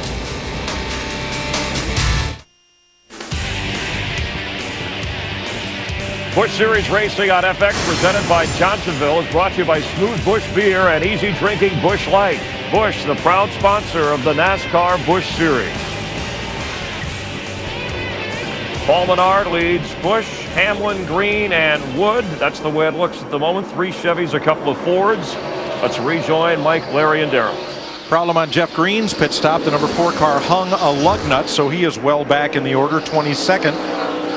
34 cars on the lead lap. We're at lap 86. 1/3 distance in the Funai 250. Well, there's a lot of pushing and shoving going on back in there. There's Biffle in there. Tony Stewart. These guys are back in about the 23rd position. All these are cars that made pit stops on that last caution. Man, did you see that? Yeah. I mean, they were trying to just squeeze each other out of the racetrack, looked like. Stewart caught Jamie McMurray in a hurry coming out of turn 4. Jamie wasn't that quick in the 64. Nowhere to go. We got a report earlier from our pit guys that Jamie McMurray in the 64 car is fighting brake problems. Johnny Sauter battling Shane Meal. That's about 14th position. Meal in the 32. Good run for Jason Keller tonight. He's in the top 15 in the McDonald's number 35. Seems like Jason Keller always runs well here at Richmond. He always has good runs and gets good finishes. And buddy, he needs it. Yes, he does. I'll tell you, the guy that up front there is Paul Menard. That team has really done a good job for him this year, Larry. I mean, golly, he's led Daytona and Talladega. He's been very, very competitive this year. Quite a change from what he started off with a year or so ago. And what they did, they pitted on the second caution back at lap 32, got that track position by virtue of a lot of other cars having to pit on the next cautions. It's the first time that Menard has led a not in restrictor plate race in this series this year. Right behind him is Kyle Busch, who's driving the number 57 tonight, the Lowe's car. And behind him is another driver for whom this is the home track, local late model standout in the number 20, Denny Hamlin, driving for Joe Gibbs Racing in the Rockwell Automation car. He's got a lot of fans here. Yeah, and Mary Lou, his mom, is probably wearing those fingers out about now, isn't she, Hammond? She got them crossed all night long. But yeah, Menard, Kyle Busch, Denny Hamlin, David Green, all of our top 4 cars, they pitted on lap 32. Here's Matt in the leader's pit. Paul Menard trying to do something that the guy behind him, Kyle Busch, did 1 year ago, score his first NASCAR Busch Series win right here in Richmond. Now, he says the car, Dan Stillman tells him, the car looks great from the center off. Meanwhile, the 57, who tries to look on the inside again, the car on a scale of 1 to 10, it's a 4 tight.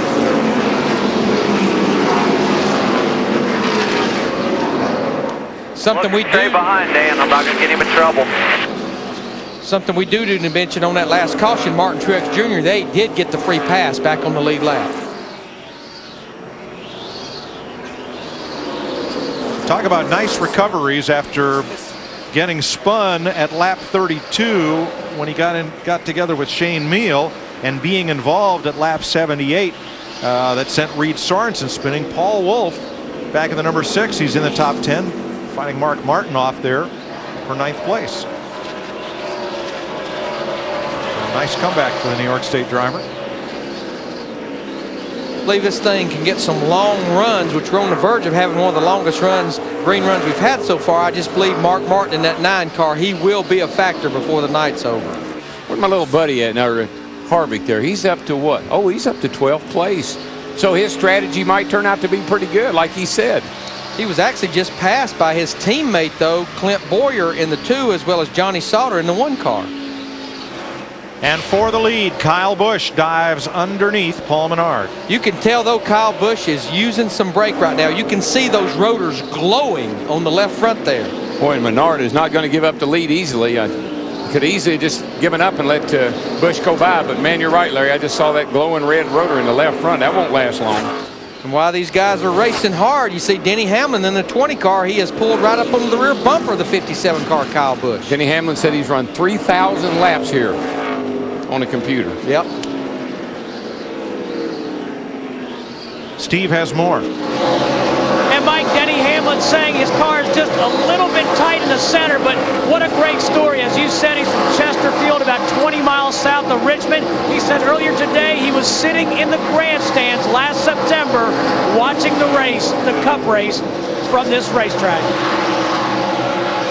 from a grandstand seat to the driver's seat. Quite a big jump in quite a short time. Mark Martin in the 9, he continues to pick him off. He goes underneath Kenny Wallace in the 22 car, and Clint Boyer in the 2 takes advantage of it as well. So Kenny will lose 2 spots. I tell you, that 2 car is pretty strong. He just drove by Mark Martin in the 9. Clint Boyer may have the car to beat here tonight. And this is his first Busch Series start here. That guy's just got, he's another one that's really, really improved. I mean, that team and him, they got a lot of confidence. And here we got Truex. Looks like they may have gotten that thing straightened out well enough that he's not going to be a dog meat anyway. He's back on the lead lap right now. He's battling Derek Cope in the 30th position. You see the battle for 30th on the right. You see the battle for 10th on the left. Well, you know, we wrote that 8 car off at Talladega. He got up in the middle of that big wreck, and we said, well, he's done. They come in, banged on it, and beat on it, and put stuff all over it. And you know what happened there? He won the race. You're right, DW. Paul Menard in that 11 car, he does not want to give that lead up to Kyle Busch in the 57 car, but I believe Kyle Busch may have the position now off into turn 1. Well, both those guys are working their cars really hard. There's Hamlin up the hill behind them back there. Looks like he got loose getting into 1. And he's in trouble. He's up in the loose stuff. Take him a lap or so to get that off the tires. And Hamlin's going to give up 3rd place to David Green, 4th to Elliott Sadler, 5th to John Wood, and may lose 6th to Jimmy Johnson and 7th to Boyer. Nope, gets back in line. Well, it just takes about that long, about a lap, to get all that stuff off your tires and get going again. Plus, you got to catch your breath. So there's Johnson underneath the 20. And Jimmy's having trouble completing the pass. Elliott Sadler in the 90 car. You mentioned him, Mike, up to the 4th position.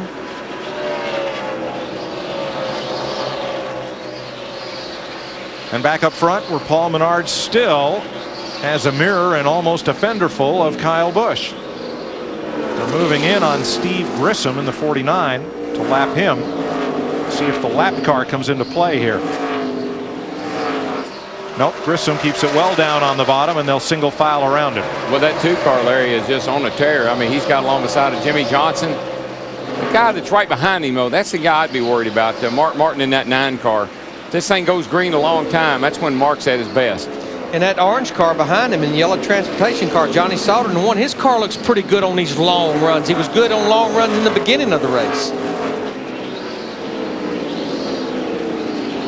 It's hard to think of 30 laps as a long run, but that's the kind of night we've had here.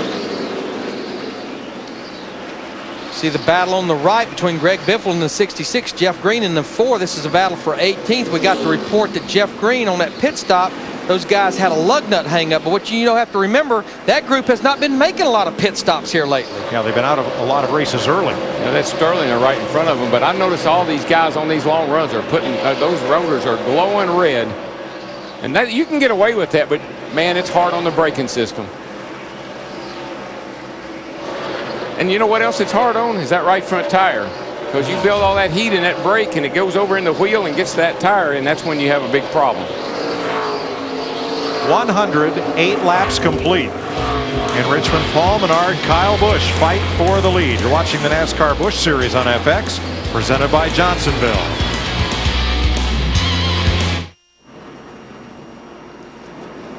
Caution is out in Richmond for the 6th time tonight. It's the 3rd one that's involved Paul Wolfe, and this time it was Wolfe by himself. Well, not exactly.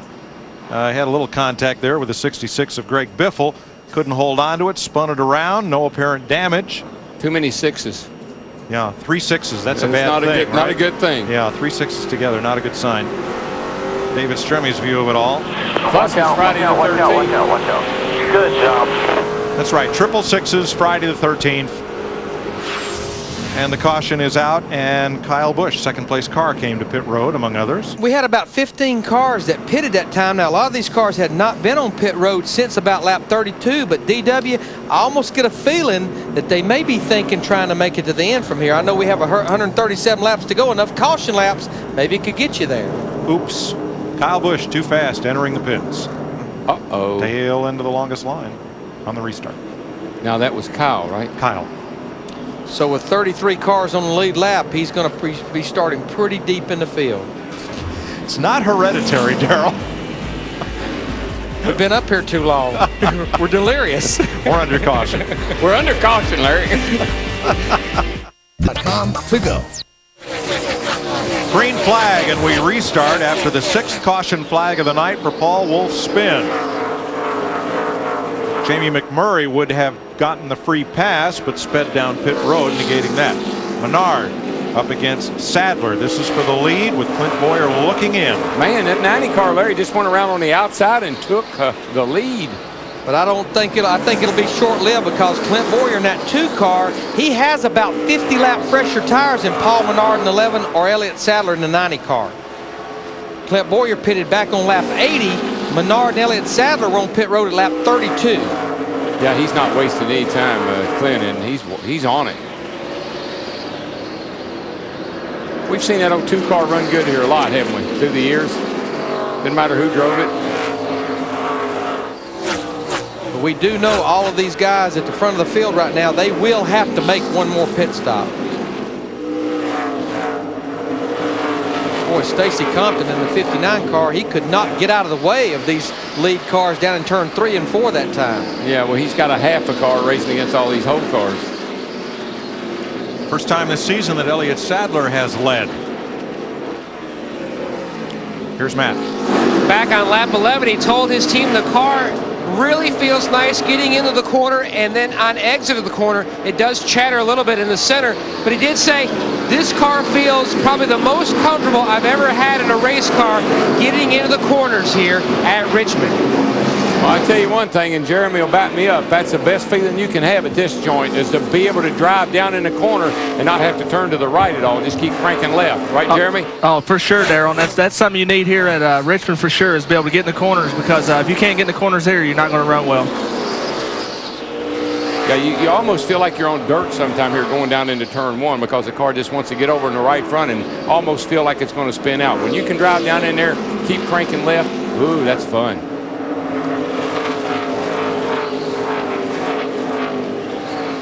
See Jimmy Johnson in the 5 car, he has his hands full with Johnny Sauter in the 1. This is a battle for 4. Looks like Jimmy Johnson, they still do not have that car right. He cannot turn the car to the bottom. Steve, I know they've made adjustments, but I don't think they're there yet. Yeah, they pitted on lap 44, Larry Mack, and Jimmy is still saying that the car is tight. Again, they've only made 1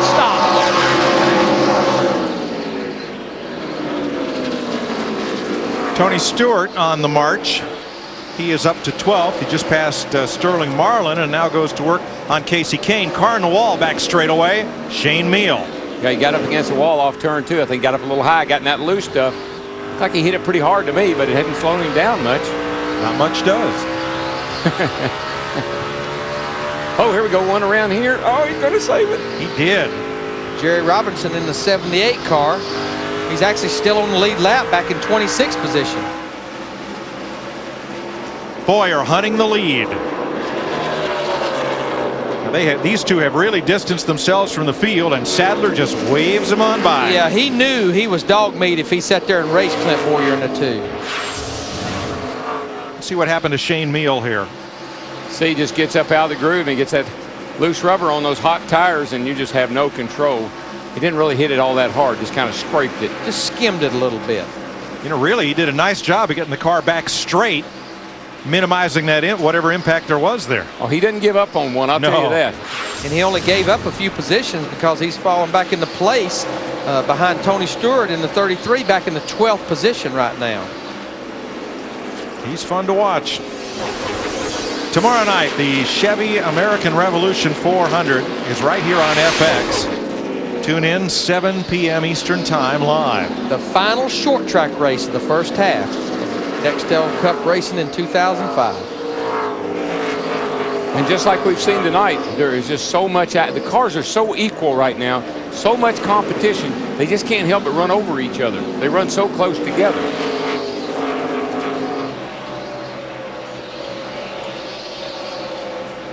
Mark Martin.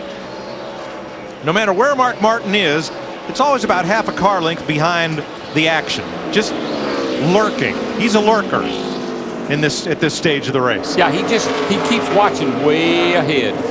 That's experience. He knows what to. You got to keep your nose clean. And I think he was watching behind because Jeff Green in the 4 car, had a good car all night long, he caught Mark. Mark just moved over on the straightaway, let him go on. That way they lose the least amount of time.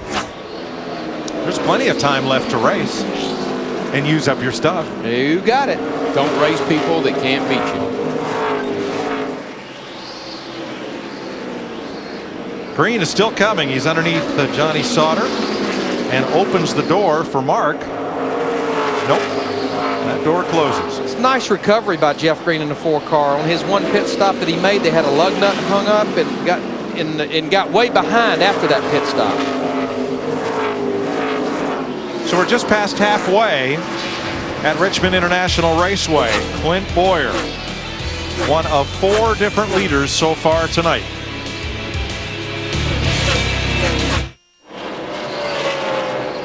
.140 laps complete at Richmond. Clint Boyer out front of Elliott Sadler. Jimmy Johnson, Jeff Green, Greg Biffle are the top 5. They'll still have pit stops coming. Now some of the cars for Matt Kensethon back at about 15th place may be able to go all the way. Boy, Stewart is back there in that 33 Turn car. 2, excuse me, Darrell. Car in the wall. It's John Wood. No, we got more trouble down there. I think that's Mark. It is. Mark and Robertson. Mark Martin. Excuse me, it's not. No, it isn't. It's that's Aaron Fike in the 43 car. Aaron Fike. Aaron Fike, yeah. I saw the hood and I thought it was Mark Martin. He'd been having some real close competition with those guys. I'm going to tell you who this caution is a blessing for, though. We just were talking about him a while ago. Was Paul Menard in the 11 car who was really falling back, as well as Elliott Sadler in the 90 car, because these guys were well over 100 laps on their tires. They were going to have to make a green flag stop before very long. So Jerry Robertson and Aaron Fike. Fike involved in his 2nd caution of the night, lap 141, and it all started when John Wood got way up the racetrack in the Clorox number 47 and into the wall. He's already been on and off pit road with repairs. You know, when you see something first and you get on the brakes, the guy behind you, it's a delayed reaction and you just can't get woed up. There goes Wood. Yeah, and you'll see these guys coming in frame back here, and what happened is they saw Wood get in the wall. One of them slowed down, one of them didn't.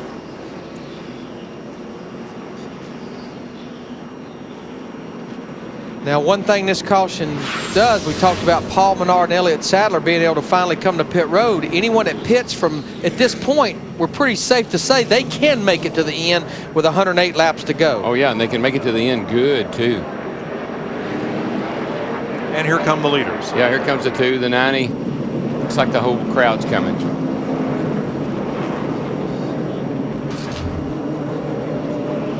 So I don't see anybody yet on the lead lap staying out. Yes, Kyle Busch, who was 24th, is the first car to stay out. Let's go to Steve. Mike, Jimmy Johnson, they're going to take 1 pound out of both left side tires and put a ½ pound in the right rear. He's been saying that his car is tight. He's also saying, I need to be patient on the gas. Dick. No changes whatsoever to Kurt Boyer's car. No air pressure changes, no wrenches in the back. The car is just perfect. To Matt. The 11 car of Paul Menard already around on the left side. His car was getting tighter and tighter, and air pressure adjustments. Clint Boyer and everyone else going by. The 79 of Casey Kane finally down and away. Chassis adjustment, his car was tight as well. The new NASCAR. Look at this. Oh my gosh. How you gonna figure that one out? Yeah, because it appears maybe of our 31 cars on the lead lap, about 29 or 30 of them made a pit stop that time. Watch this right here. These guys all just come across here. You can throw a blanket over them. Now that's the line that determines in what order they will restart. Easy to figure so far, but this is where it gets a little tough coming up here.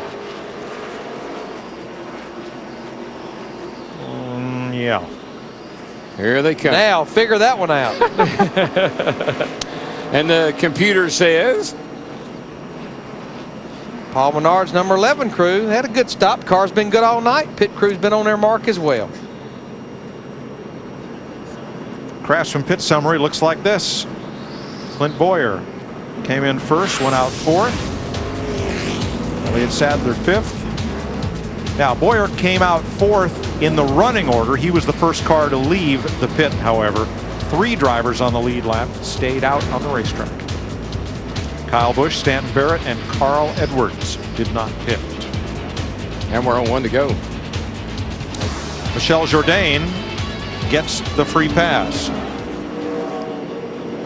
Chris?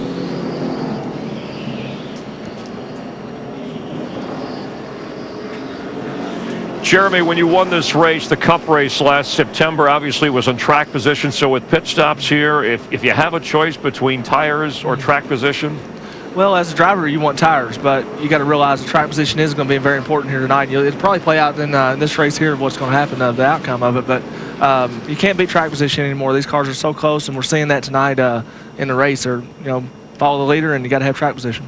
Well, we've already seen Kyle Busch, that is, has been so strong. He knows how to get around this racetrack. But the 2-car Clint Boyer did come and get tires. He finds himself back here in 4th place. Do you feel like those new tires and that being that close to the front should give him a pretty good advantage? Wouldn't you think? Yeah, it should. And like you said, there's not very many laps in between them, but yeah, the new tires just don't seem to pick you up like they used to because of the track position right now. What have you observed here tonight that you'll use tomorrow night when you race? Well, I'm not going to get on the outside very often, or very soon anyway, and then hopefully have our car loose enough where we're going to get tight like these guys are. Looks like everybody, the track has definitely went the tight way. We thank you for stopping by the Hollywood Hotel. And your favorite celebrity from Owensboro, Kentucky is Johnny Depp? Johnny Depp, yeah. Johnny Depp. Okay. I thought you were going to say... No, not Darrell Waltrip? No, okay. Johnny Depp. Johnny Depp. All right, we're just checking. All right, thanks, Johnny. Good luck. Johnny Depp, for Pete's sake. Oh, well, I do now. All right, Darrell. FX brings you an all-new season of NASCAR Drivers 360, the only reality series that takes you beyond the track. Series premiere featuring Rusty Wallace and Casey Kane tonight after the race and only on FX. There's Casey Kane in the Trust Joist number 79, a Ray Evernham car, who started first and led the first 51 laps. He's been as low as 19th. He's currently 10th. Now, one thing we do need to make a note of, Mike, is we actually, of our lead lap cars, we only had 2 of the leaders that stayed out. Kyle Busch in the 57 and Stanton Barrett in the 36. We're getting a report that Carl Edwards in the 60 did make a pit stop, so he won the battle off pit road in the 60 car. He did. Thank you. Let's get an update on Kevin Harvick's up and down night. Dick? Well, it's a down night right now, Mike. He's 27th, and he, just before that set of pit stops, had called into his crew and told them that the car was tight, and that is a direct quote. He got boxed in on his pit stop, and he's had some fender damage, too, and you kind of makes you wonder what else as we come to the green. Thanks, Dick. 2 pit road speeding penalties. Tim Sauter and Martin Truex will restart at the tail end. Kyle Busch brings them down. Green flag. Now remember, Kyle Busch in the 57 car, we think he's one of those cars that can still maybe make it to the end because he pitted back on lap 113. Clean restart. Dare we crank it up? Sounds good to me. It's Friday night, but make sure you crank those knobs all the way over first.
Well, here's the eye of the storm.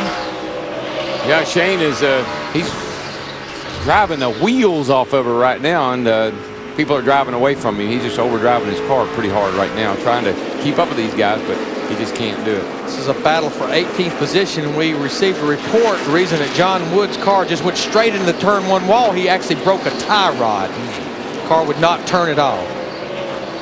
more likely he made some contact with somebody somewhere along the way, Larry, and bent it, and then it finally broke. Clint Boyer took second place from Carl Edwards and now begins to go after Kyle Busch, who leads for the first time since Las Vegas in March. It's the second time he has led a Busch race here. That 2-car, though, Clint Boyer, he's just so strong on short runs. He's strong on long runs. I think as we watch it unfold, it's his race to lose right now. Tony Stewart running 15th. We listened in. Car off the wall in turn 2. It continues. It was Michael Waltrip with a brush with the wall. I don't know how he's driven the thing this long. And let's pick back up with audio from Tony Stewart's team. I think a lot of guys are pretty aggressive on their front shocks there, Tony, and it's going away on them pretty bad. That's what it looks like. What do you think, Mark? Yeah, that and they're all driving like maniacs. Yeah. And what he's talking about is the fact that these guys are running a real aggressive front shock package and pulling the nose of the car down. And when you do that, it's harder on the tires. And he's saying it looks like that's the car that's maybe given up. Yeah, it makes the car fast, particularly on the short haul, which is something you'd want to do for qualifying, but not for racing. For the lead, Clint Boyer underneath Kyle Busch. Off turn 2, made it look easy. And right now, Carl Edwards, our points leader in the 60 car, he has his hands full of Elliott Sadler in that 90 car. Yeah, Larry, the 11 and the 5 car of Jimmy Johnson, they just hung together going down into turn 1, and Menard got hung up on the outside, and he's going backwards. Right now, he's back in the 12th position. Trying to battle Jeff Green in the number 4.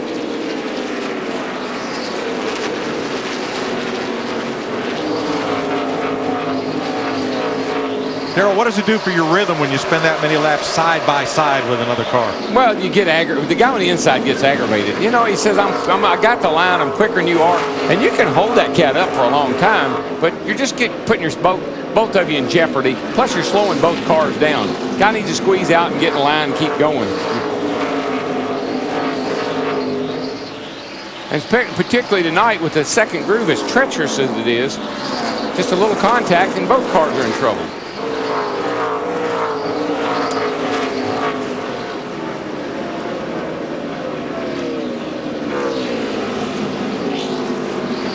Second place, Kyle Busch is under pressure now from Carl Edwards and Elliott Sadler.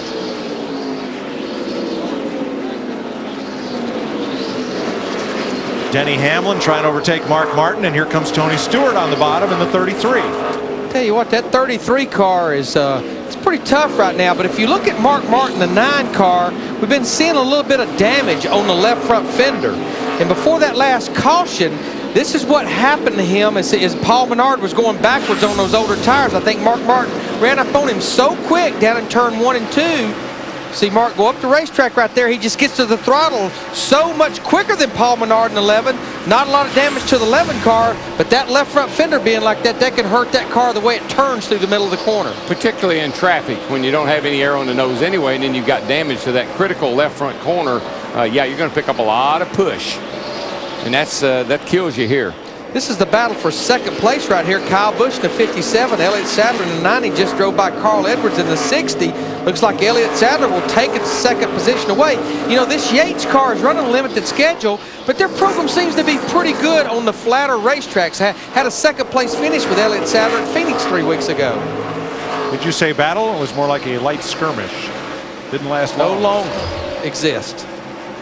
Clint Boyer from Emporia, Kansas, has led 3 times today for a total of 52 laps thus far. 85 laps to go. Clint Boyer out front.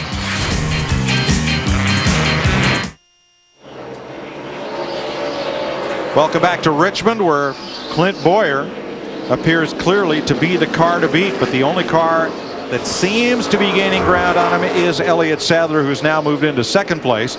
Carl Edwards is third, Kyle Busch, Johnny Sauter up to fifth, David Stremme, Stanton Barrett, who stayed out on the last caution, in seventh, Casey Kane, J.J. Yeley, and Jeff Green. When Jimmy Spencer retires, we'll have to have a new Mr. Excitement. So here's our rejuvenating moment of the race, brought to you by Just for Men. Hair color, more than a hair color, it's the Rejuvenator. Look at this slide, and saved by who else? Shane Meal. Look at all the dust and dirt and paint flying off the wall, and he just keeps on trucking. But I definitely think he has damaged that car because he continues to go backwards. Now he's back in 23rd position, about 2/3 of a lap down to our leader, Clint Boyer, in the 2.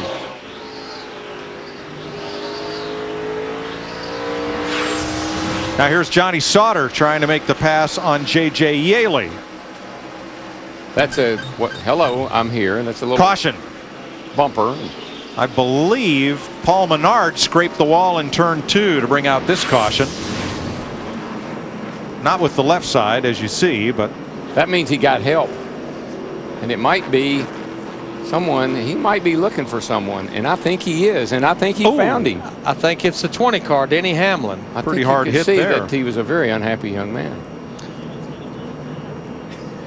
We're hearing that the black flag is out for the 11 car, and if you see there's a Denny Hamlin, the 20, he'll have to make a pit stop now because he has the left front tire rubbing. All right, now this was under green. Turn 1, and then just get hung together, really, getting into the turn, and can't get off each other. You see brake rotors glowing, and I'm sure Mr. Menard says that that wasn't very nice, Mr. Hamlin. They just got hung together. They went in a turn, they got loose, they got hung together, and got that loose stuff, and you go up the hill, and there's nothing you can do till you hit the wall. Paul wasn't happy, and he comes up here and tells Mr. Hamlin. And those of you at home can finish the sentence. Paybacks are blank, but they do end with the black flag. You don't have the last word. That is a lot of damage to that 20 car. I think he will have to come to pit road and get those fenders off of the tires. Now, definitely, I don't think Clint Boyer in the 2 car wanted to see this caution because he had built quite the little bit of lead. And one thing I noticed about the 90 car of Elliott Sadler, he seems to get better the longer we go. So I'm not so sure this helped his cause either. 73 laps to go. We're working the 8th caution flag of the night. Seeing our leader, Clint Boyer, in the 2 car. He comes to pit road under this caution. Along with the 5th place car of Kyle Busch and several others like David Stremme, the 6th place car, J.J.Yeley in 7th. Here's Dick. Well, Clint Boyer looking for his first ever career victory in this series. Tonight, he has run better than he has run all year long. A bit of a surprise, but the crew has decided tires are important enough. They're going to fire 4 at Clint Boyer. He's going to have to pass a lot of cars to get back up to the lead that he just lost. Matt. Same story for the 57 of Kyle Busch, trying to make it back-to-back spring wins here at Richmond. He is down and away. The car was tight in the center and loose off chassis, track bar, and air pressure adjustment for the 57. Meanwhile, the 11 of Paul Menard fixing the damage. They've got the old baseball bat out, trying to fix the wheel rubs on the 11. Well, it won't just be the damage, Matt, because to finish the sentence, paybacks are 2 laps in the penalty box. And that's where Mr. Menard will sit as things continue without him. We'll be right back.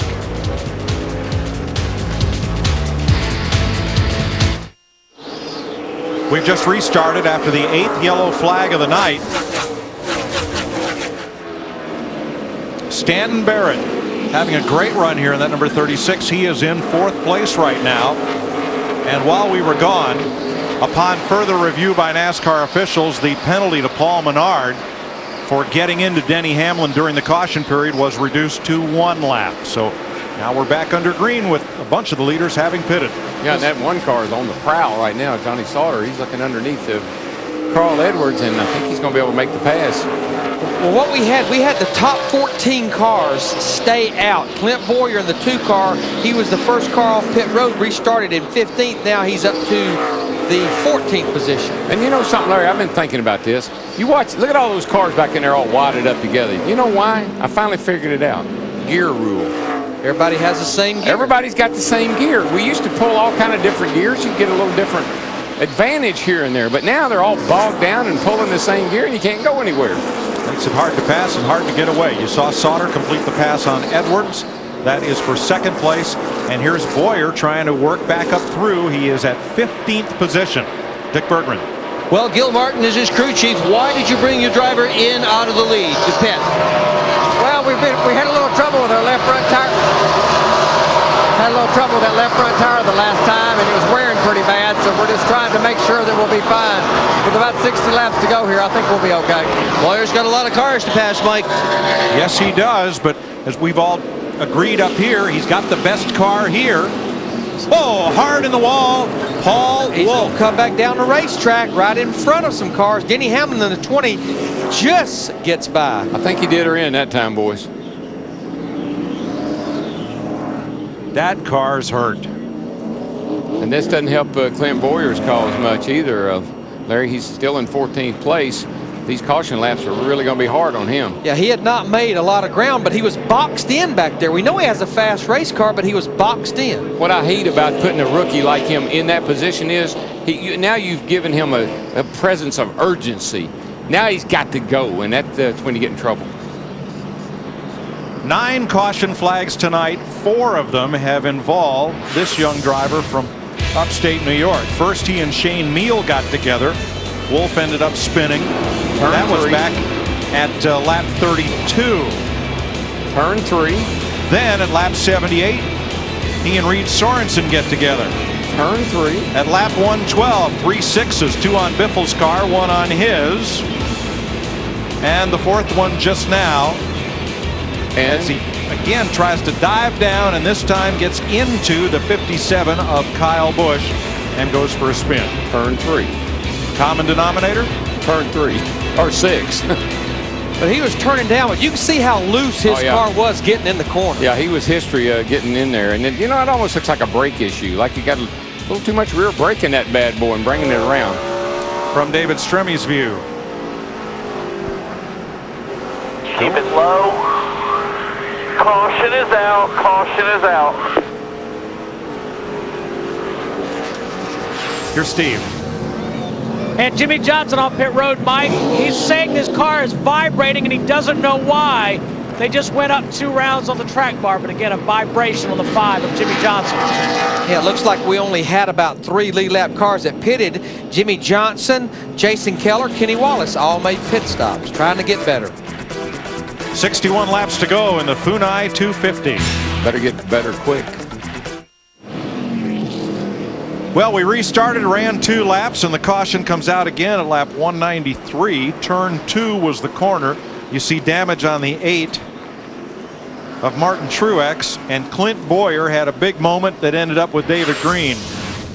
Let's show it to you here. Watch the 2. That's the center of the storm. Headed down into turn 1. He gets a big shot right there, and now he almost got into the back of Kyle Busch, and when he corrected it, he definitely got into the back of David Green.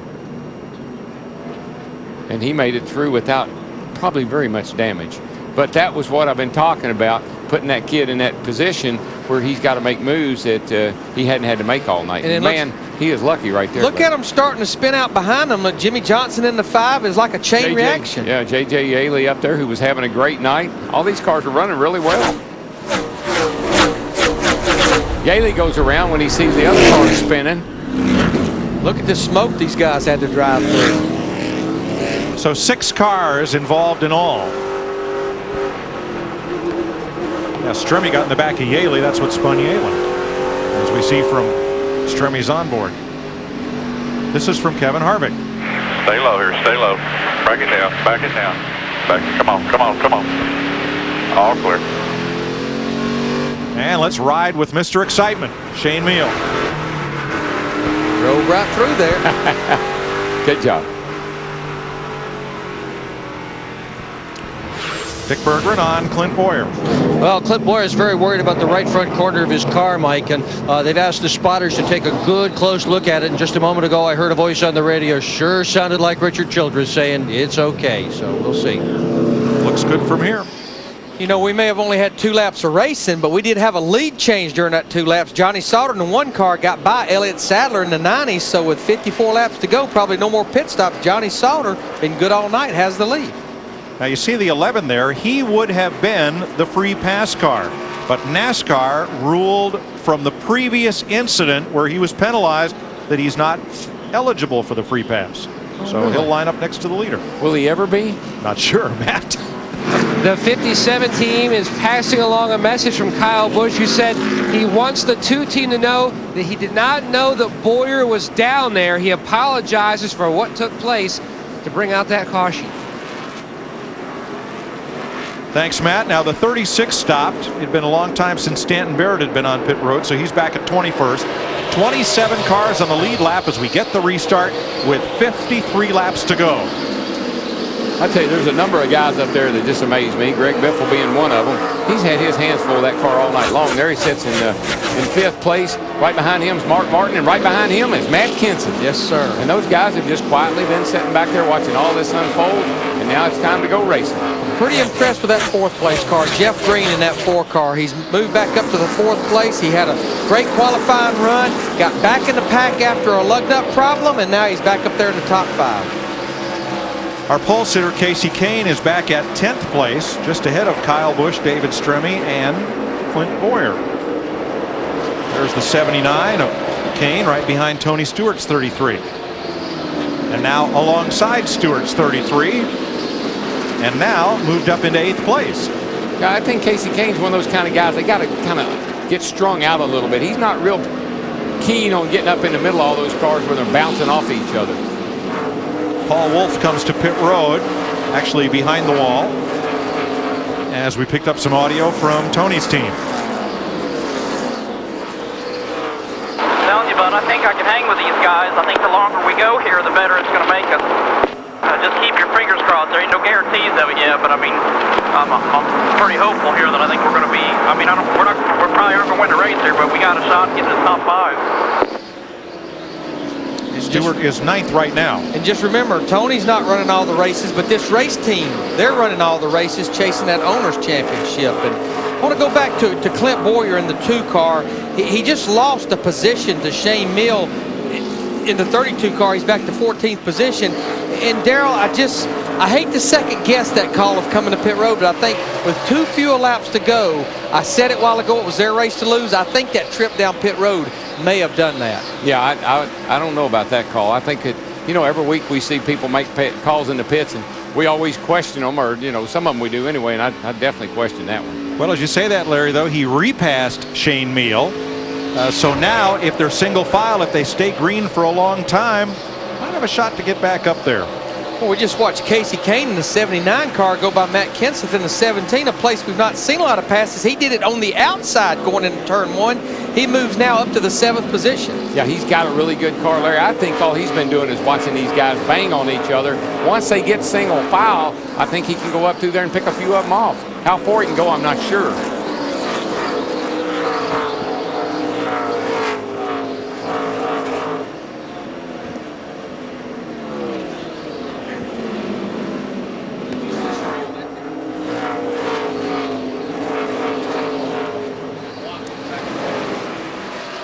Right now, Casey Kane in the 79 car in the 7th position. He's about 3 1/4 seconds behind our leader, Johnny Sauter. But when I look at our scoring monitor, the top 7 cars are all running the same speed right now.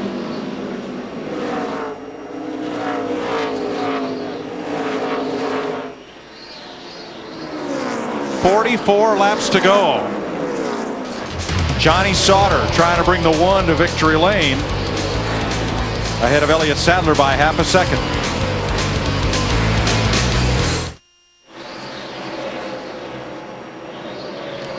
.37 laps to go. Here are your leaders. Johnny Sauter out in front of Elliott Sadler. Clint Bowyer, after that late pit stop, has climbed to 10th, but it's slow going from here and not a lot of time left. Here comes Sadler back after the lead. I believe Elliott Sadler in the 90 is just a little better than that 1 car right now. Well, I think the difference is, Larry, is that 90 car, it just gets better and better on these longer runs. Lapped car drops to the inside. Caution is out. Nobody spun, but I think Martin Truex climbed the hill between 1 and 2. That may be part of it. Let me tell you who this caution really benefits, though, is Clint Bowyer in that 2 car. He just moved into the top 10. He's definitely been faster than our leaders, but he's been having to fight lap cars as well as pretty good race cars up there in the top 10. Yeah, but these restarts this late in the race get very difficult too. So, but that's a great break for the 2 car. You're right. 35 laps to go, and it was the number 8, Martin Truex. Goes in a little high, and that's all it takes to get you back in around. And he has just had a miserable night. From the time well, they never even dropped the green flag. Trouble on pit road, and it hadn't stopped. Truex will go to his pit. He is 1 lap down.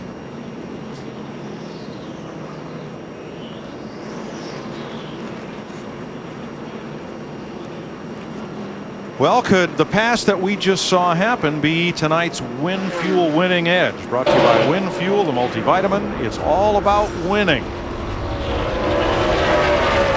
A little bump and run there. Yeah, Elliott is just quite a bit faster than Johnny Sauter right now, and that's what he just got in the back of him right there. Now, as you've noted, Darrell, Elliott's been fast on long runs. What's this caution flag going to do to him, though? I think that'll help Johnny Sauter. Look like it maybe takes Elliott 10, 15 laps to really get going strong. All right, Tony Stewart's in for tires. One reason that won't be tonight's Win Fuel winning edge is they've gone back to the instant of caution, and Johnny Sauter is back in the lead.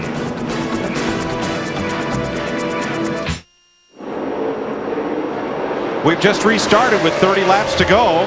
Johnny Sauter was the leader at the moment of caution. NASCAR goes to the last of the timing loops across the track that is passed by the cars when the caution came out. And at that time, Sauter was the leader. Yeah, I just think it's a matter of time till the 90 gets around him anyways. Elliott's just a little bit better right now.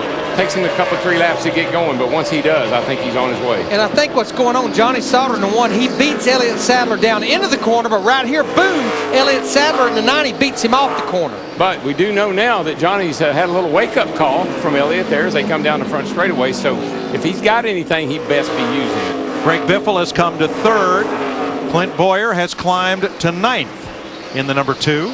Well, he's got some tough rows to hold. Look up ahead of him up there. Kansas Martin, what a crowd he's got to get around just to get headed toward the front. And a couple of lapped cars that restarted up near the front as well. Well, he got a shot off turn 2, though, Larry. Look at that. He almost made it 3 wide down into turn 3. But he's boxed in behind Matt Kenseth in the 17. Mark Martin in the 9. Kenseth gets sideways. Clint Boyer in the 2 will take advantage of that. That was a real blessing for Boyer. One less car. He had to really work hard to get around. He's up to 8th. But he has just 26 laps to go. But I'm going to tell you, one of the fastest cars on the racetrack right now, especially that last lap, our pole sitter, Casey Kanan in the 79 car, back in 6th position. He's going to be the real tough guy that Clint Boyer will have to get around.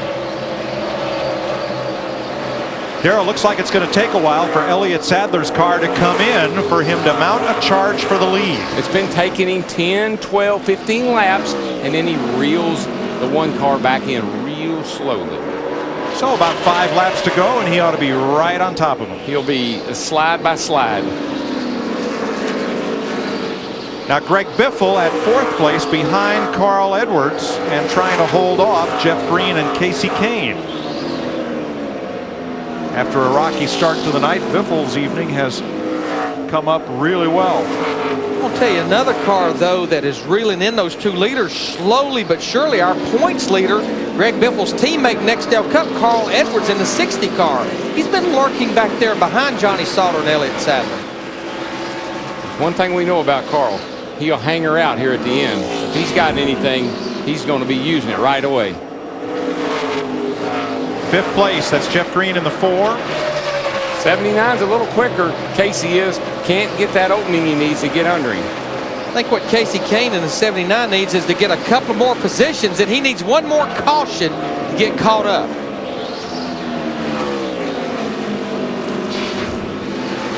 Eye of the storm, last lap. Shane Meal got into the back of Jimmy Johnson. Johnson's going to give him a little racing room here on the inside. That's smart. This is a battle for 20th position right now as we have 21 laps to go. Meanwhile, Clint Boyer has passed Matt Kenseth. And he's in 8th place. A little over 4 seconds behind our leader right now. Yeah, with 21 laps to go, that's a long way to go. How about Stanton Barrett? What a great night he's had. He's been on the lead lap all night. He's run up in the top 5. And he and Tim Sauter battling for 22nd. Still lead lap cars. In the wall, turn 2, Menard. And around goes Jimmy Johnson. Caution. We're rigged here. Not believe this. I cannot believe that 18 car racing me like this. That may be the caution, though, that Casey Kane in the 79 car was looking for, as well as Clint Boyer in the 2, getting caught back up again. 5 looks like he has very little damage, some, but not much, mostly on the left side here. I guess he slapped the fence with the left side of the car. And who was Jimmy talking about? The 18. The 18, J.J.Yeley. All right, Paul Menard was also up and into the wall. He's on pit road as well. And something wrong with the right front on Menard's car. A few flames coming out there. Well, let's have a look. 12th caution of the night.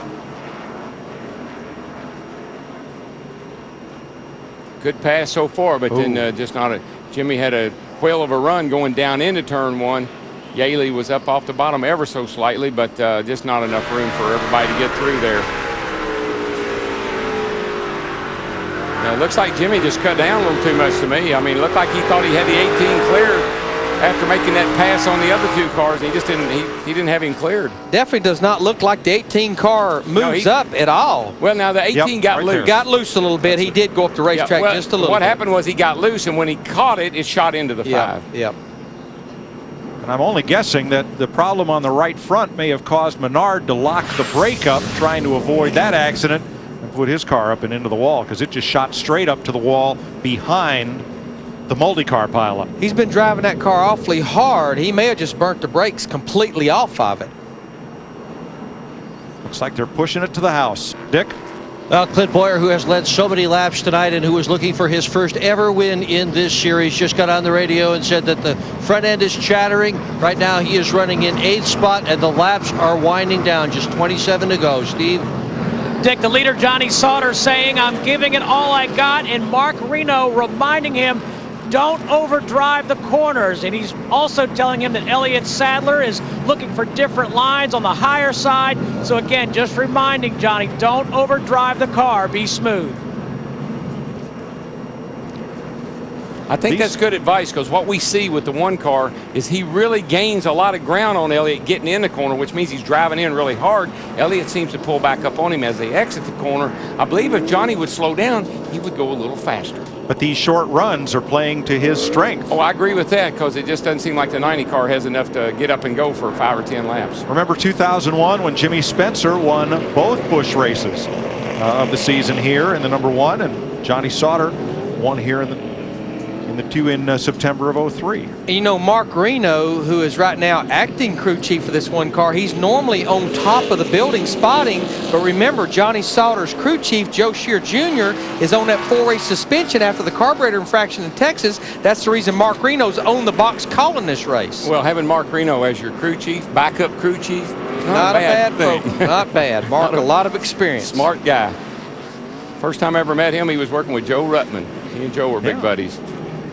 Again, Paul Menard would have been eligible for the free pass, but he was in the wall and now is in the garage. And because of the penalty earlier, he wasn't going to get it anyway. We'll be right back. Will he ever get?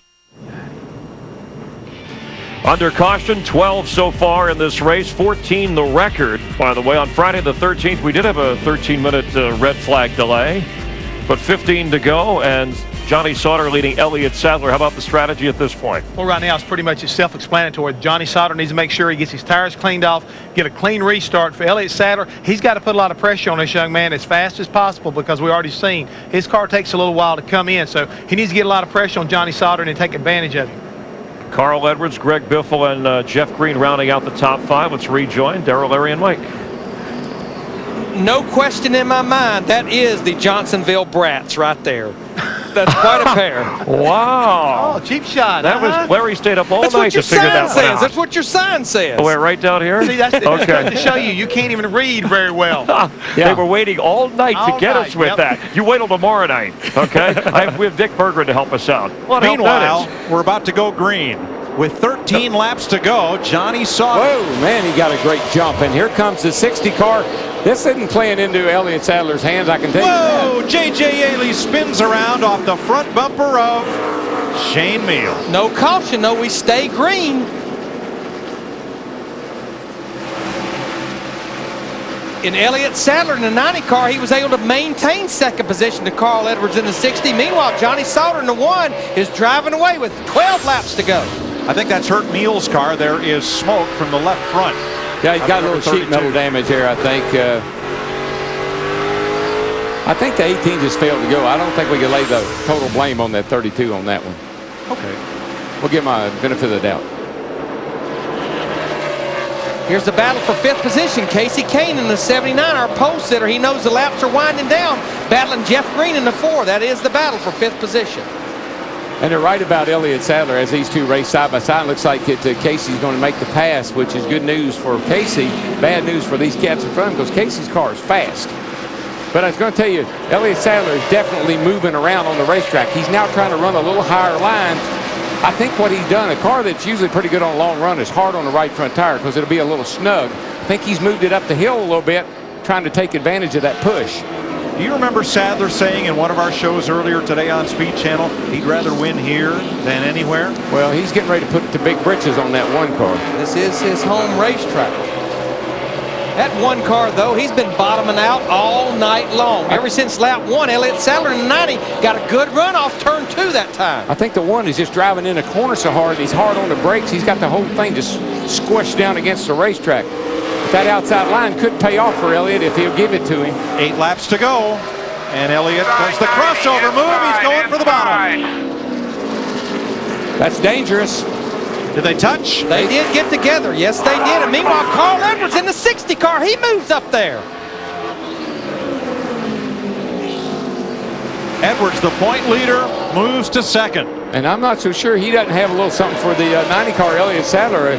Carl is pretty tenacious at the end of these races, just like we saw at Atlanta. Sadler's crew. Here comes Carl. 6.5 laps to go. He saw how to make the pass. A great crossover move by Sadler to get the lead. I believe Carl Edwards in the 60 just a little better off the corner, especially off turn 4. 6 to go. Looks like right here he jumps back in the throttle and he really closes as they exit the turn. It's got to remember something, same kind of power in both cars. Tomorrow night, the same, only more. 400 laps under the lights at Richmond here on FX for the Nextel Cup cars. Last Busch Series win for Elliott Sadler, October 1998 at Rockingham. It's a long way, long time to wait. And it'll be 4 laps to go when they come around. Casey Kane, the 79 car, he just went by Greg Biffle in the 66. That was the 4th position. I just think the laps are going to run out, though. 4 to go this time. Edwards gets closer every lap. Yeah, it seems like now that running just a little high doesn't hurt a thing. That's how Elliott was able to get the momentum. Turn 2. Up and in the wall, Stremme with Kyle Busch. Caution. But remember, there's still 3.5 laps to go. We will get one attempt at ending this race on the green. And I believe that's bad news for the 90 car. He's not good on restart. He's not good for a couple of laps. I think Carl's got a chance here. Okay, it's Friday the 13th. This is the 13th yellow flag of the night. And we have 3 laps to go. And we're only going to have one winner. That's a 13. These two cars racing off into turn 1. And again, you see the guy on the outside almost like he chops down.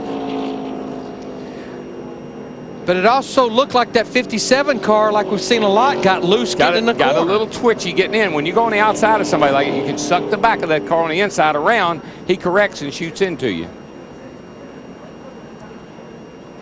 Here's Matt on the leader.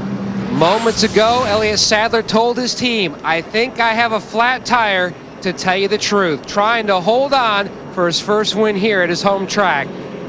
The concern, though, now, possibly flat tire. Boy, I tell you what, it's that left front looks mighty soft, but I don't think that's the problem. It may be a right side tire. Now here's the pass, the last pass for the lead. I think if he's got a problem, it's going to be a right side tire because this is where they made a little contact pretty hard right there. And if he's got a problem, it's going to be on the right front.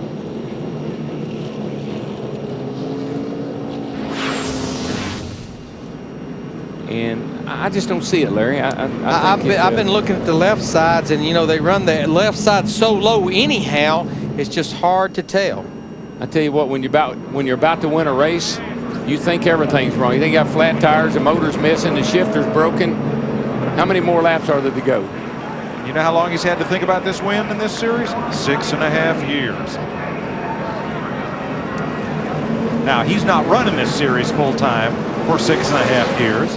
He's made occasional appearances in the Busch Series since moving up to Nextel Cup, but to try to win at your home racetrack and, you know, try to win for your Cup car owner, a lot riding right there. You know, Darrell, just looking at the left side tires the last time, looked like maybe the left front was a little lower than the left rear. Again, they run the pressure so low anyhow, it's just hard to say. You can see where all the letters are rubbed off the tire. Yeah, you know what, Larry? You're right. That left front's going down. Look at it. That belly is getting bigger and bigger on the bottom of it there. But he can't pit. Well, if you go back to the old days of this racetrack when Sonny Hutchins and Ray Hendrick and all those guys ran modifieds, they just carried the left front. It didn't do anything. Yeah, well, these cars don't do that anymore. I mean, they got that left front sucked down. That's probably the most vital part of the car these days, but he's definitely going to have a problem. He's definitely got a left front tire going down. But just remember, this group, they're not big picture racing. They don't run all the races. They're here to win. And you know what? We get a restart on a green-white checkered. We get another quick caution. He stays out front. He wins the race. We're going to get one to go this time, so the die is cast. Let's see if we can compare the left front on Sadler's car to the left front on the 60. Yeah, his is flat too, and they all look flat. I don't know. Doesn't look much different, does it? Not a whole lot of difference. Like I say, they only run 15 pound of air in that tire, and it builds up probably on a long run to 20, so it doesn't have a lot of air in it. So here's what'll happen. They'll wave the green flag and try to get this field around to the white and then the checker. But whatever happens after the green waves, that will be the race. Yeah, it will be a down finger restart, single file restart, no lap traffic to deal with. And if Elliott does have a flat tire, what he's got to hope for is something happens back in the field. And the caution comes out again. Boy, he jumped him, I tell you that. Elliott Sadler in the 90 car, he gets a good restart here. 2 to go. Johnny Sauter in the 1, though. He'd like to get back up there and take second from Carl Edwards. I don't think it, I don't know, Carl can get on the outside down here, maybe. No, he's going to try to root up under him. He's going to try to root up under him. I don't know if he can do that or not. White flag, he has one more chance. He pulls to the inside. I think he'll take the position going out into turn 1. I think he'll wreck. Sadler tries to pinch him. Sauter having trouble holding off the 4th place car. He gets him sideways. I think they might wreck. But they saved it. Here comes Sauter and Kane. It's going to be 4 cars under a blanket. And the winner, Carl Edwards. Awesome. What a save coming off turn 2, though, by Elliott Sadler in that 90 car. We won the race.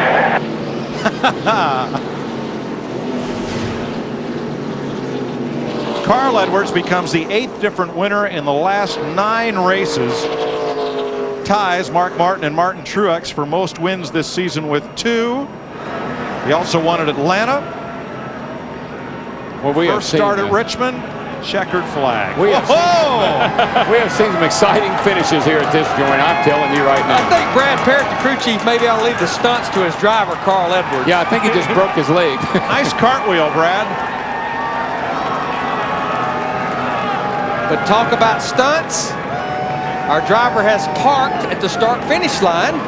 Over near the grass. I think that's smart. Safe landing that way. That's right. After all, he does have to race again tomorrow night. All right, so we've got a cartwheeling crew chief, and now we've got Carl Edwards. Second time this year a winner. 10.0. Stuck it. That would look good there. These fans love it. That's a 10.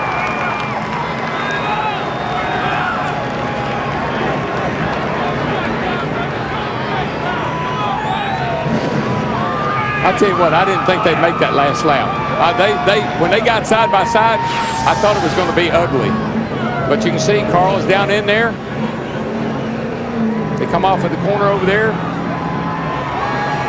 Make a little contact. Elliott, I really think Carl saved him.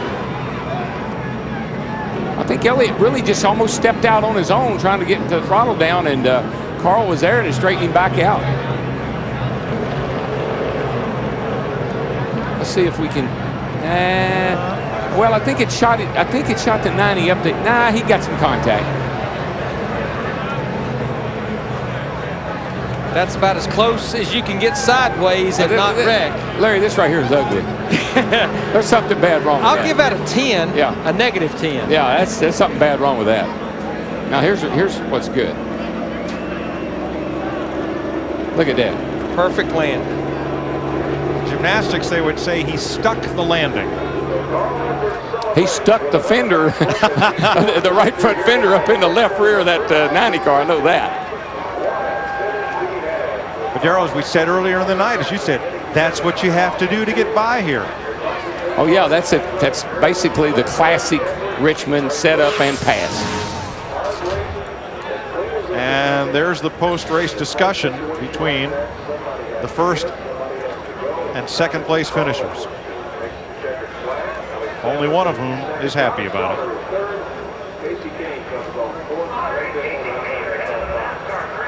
Carl Edwards led one lap, the money lap. And we'll talk to him after this.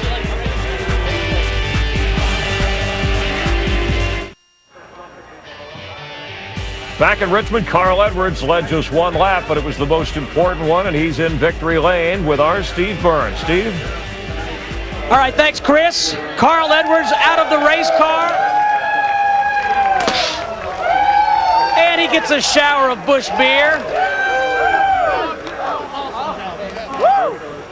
Hey, Carl, we've got a lot to talk about. You stuck the landing, but then you had a wild last lap battle with Elliott Sadler. Then we saw you talking to Elliott. Tell us about all of it in no particular order. Well, I think Elliott, first of all, he's an awesome racer. I was really happy to see him up there running that well. On that restart, I don't know what happened, but he washed up in the middle of the corner. I got underneath him, and in my eyes, he crowded me real hard. We bumped, and the bumping continued off the corner. So he says he wouldn't race me like that, and I'm sure he didn't mean to bump me. I sure was not trying to wreck him to win. I thought I could pass him without touching him. But so proud of our charter team. This is awesome, and I don't know. I think Elliott plans on a little retaliation later on. So hopefully he gets over that and watches his tape. And then you had Brad Parrott, your crew chief, doing cartwheels on pit road. Brad's the man. He made the call. Brad, tell us about that cartwheel. Oh, that was Carl Edwards learned cartwheel. I'll do better next time, and there's going to be plenty more of those. How about that driver? Unbelievable, boy. You're awesome. That's fun. You're awesome. Hey, he made a great call on tires, and I'm just really thankful for Jack Roush giving me the opportunity to run this car. And once again, I hope Elliott's not upset, but I mean, I'm just here to win races, and that's what we're trying real hard to do. Congratulations, Carl. Let's go to Mike Joy. Thanks, Steve. A wild one. As Carl Edwards gets the win, here's the Win Fuel finish line. Brought to you by Win Fuel. It's all about winning. Plenty of contact, and you can read the whole side of Elliott Sadler's car as the wall straightens him out.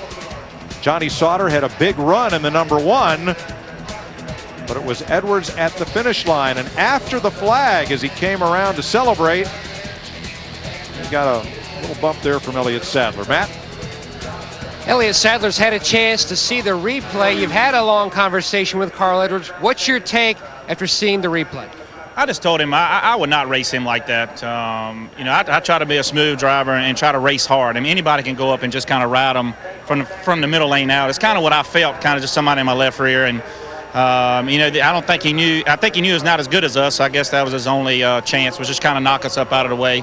But it's a shame. I really wanted to win here in Virginia in front of these Virginia fans, and my City Financial Four was very, very good. One of the best cars I had in Richmond. I had a lot of fun tonight, just in finish it up like I wanted to. But, hey, that's racing. I got a good car for tomorrow night. We'll try to get it tomorrow night. Concern late in the going, a possible tire going down. Was it going down? Yeah, my left front was flat when we came in. I knew I could feel something going down. I must have run over something on one of those cautions, and it's a shame because if I hadn't had that, it wouldn't even been a contest anyway. But I'm so proud of my guys. We came up here and tested. I've never run good here at Richmond before. To come back and lead some laps and finish second says a lot for our program. We're trying to get better, and I think I got a good cup car for tomorrow night. So we'll see what happens. I'm just so excited right now. We had a good race tonight. We learned a lot, and we'll try to get them tomorrow night. Disappointed tonight, excited about Saturday night. Nick? Well, Johnny Sauter ran hard all night, wound up finishing third. Looked like you were going to win that thing. I thought we had the car pretty good there. I came on the radio about 70 to go and told the guys it was perfect. And hats off to all the guys that are working on the Team Yellow Dodge. It's a good week, or a good weekend for us. Started out qualifying good, obviously in the Nextel Cup car too, qualifying 13th. So get our first top 10, I guess, of the season. Who would have thought it would taken this long? But nonetheless, I'm pretty happy with that. I just wish we could have brought it home for everybody at Yellow. Came flying out of the car. Who are you angry with? I'm angry at the world right now. We didn't win the race, but just everybody got together there. The 90 car got into me, got me loose, turned me sideways, and he passed me. And then me and Casey Kane got together a little bit, and I don't know whose fault that was, I guess. But nonetheless, it's a good day for us. Finished third, first top 5 of the season, and I'll take it. Was this race unusually physical, people leaning on each other more than normal? I don't think so. I mean, I drive that way all the time. Just ask NASCAR, right? No. Just a physical night. I mean, this is short track racing. That's what it's all about. And I'm just disappointed with all the cautions that we have this year in the Busch Series. I mean, just like every time I turn around, the caution's out, and we can't get any good green flag runs. But nonetheless, it was a good night for us. It was indeed. Congratulations. Mike Joy? Boy, a lot of contact tonight, but a class move by Carl Edwards. Before he went to victory lane, he stopped and hopped out to talk it over with Elliott Sadler. The celebration could wait a minute. But contact tonight, how about tomorrow night, 400 laps? Well, the thing about Elliott Sadler, he has accumulated more points on the short tracks than anybody, and he does it again tonight, and look for a great run out of him tomorrow night. He'll be charged up and out there to prove a point, Larry. But Darrell, you talked about it at the beginning of the show. That's what's great about this Richmond 3/4 mile racetrack is you can race. You can race side by side, and we'll have it again tomorrow night for 400 laps. Wow, can't wait. We'll see you then, Chris. All right, thanks, guys. So Carl Edwards, his largest points lead so far. Clint Boyer remains in second, another rookie, Reed Sorensen. Carl Edwards, the rookie, and then Denny Hamlin, 7th. Currently, Greg Biffle remains at 9th. NASCAR 360 is coming up. This was more like just a bad parrot pirouette, maybe? A what? A pirouette? Yeah, well, you got to get more up to be an ed. I mean, that was an ed, all right. Well, he was trying. Leave it to the professionals. Notice how he did this on the grass this time. He's got a little wiser, but he's still got the form. Oh, he definitely nailed that one right there. Really looked good. And again, these guys were really going for it right there at the end. I know Elliott Sadler's pretty upset. Did he have a reason to be upset? Well, I mean, anytime you get knocked up out of the way, Chris, you're going to be upset. That's just the nature of the beast. But, when you're trying to win a race, the guy behind you is probably going to, get into you. I mean, that's what short track racing is all about. And, you can be mad and you can carry it over tomorrow night, but that's what we always see when you come to a place like Richmond. We see tempers flare here as much as any place we go. Elliott seemed to calm down, but Carl Edwards said, hey, Elliott was thinking retaliation for it tomorrow night. And Elliott kept repeating, tomorrow night I got a good car. I'm sure if he gets the chance, especially here, he'll return. You're going to have to tune in and make darn sure you don't miss any of it, because those two guys may lock horns, and you never know what's going to happen. There may be somebody else involved in a melee tomorrow night. You promo because you care. With 8 laps to go, Elliott Sadler, he took the lead here, and then Carl Edwards on the last lap took it away from Elliott Sadler. Tomorrow, NASCAR this morning, and then at 7 Eastern, 4 Pacific, right here on Fox on the pre-race show. Rusty Wallace will join us. Casey Kane will go 10 laps with me. He was on the pole tonight. He'll be on the pole for tomorrow night's race. NASCAR Victory Lane wraps everything up. Remember, Saturday night racing as it continues. It is Friday the 13th. We had 13 caution flags. We also had a 13-minute red flag delay on Friday the 13th. All right, NASCAR 360 on FX, the season premiere. You'll want to catch it whenever you can. A behind-the-scenes look at the drivers, how they work on and off the track. Casey Kane is featured. You're also Rusty Wallace. That follows us, in fact, in just a few moments here on FX. Like a thief in the night, an impressive performance for Carl Edwards, who maintains as a Busch driver his lead as a rookie. Yes, he does, and he stole one right away from Elliott Sadler. Throughout the course of the evening, guys like Casey Kane and Clint Boyer led most early in the race. We'll have similar conditions tomorrow, although it should be a little bit warmer. In the end, Carl Edwards pulled into victory lane. We'll see you tomorrow night from Richmond, Virginia, with Casey Kane on the pole and Elliott Sadler looking for Carl Edwards. We'll look for you from the Hollywood Hotel. I'm Chris Myers. Have a good night.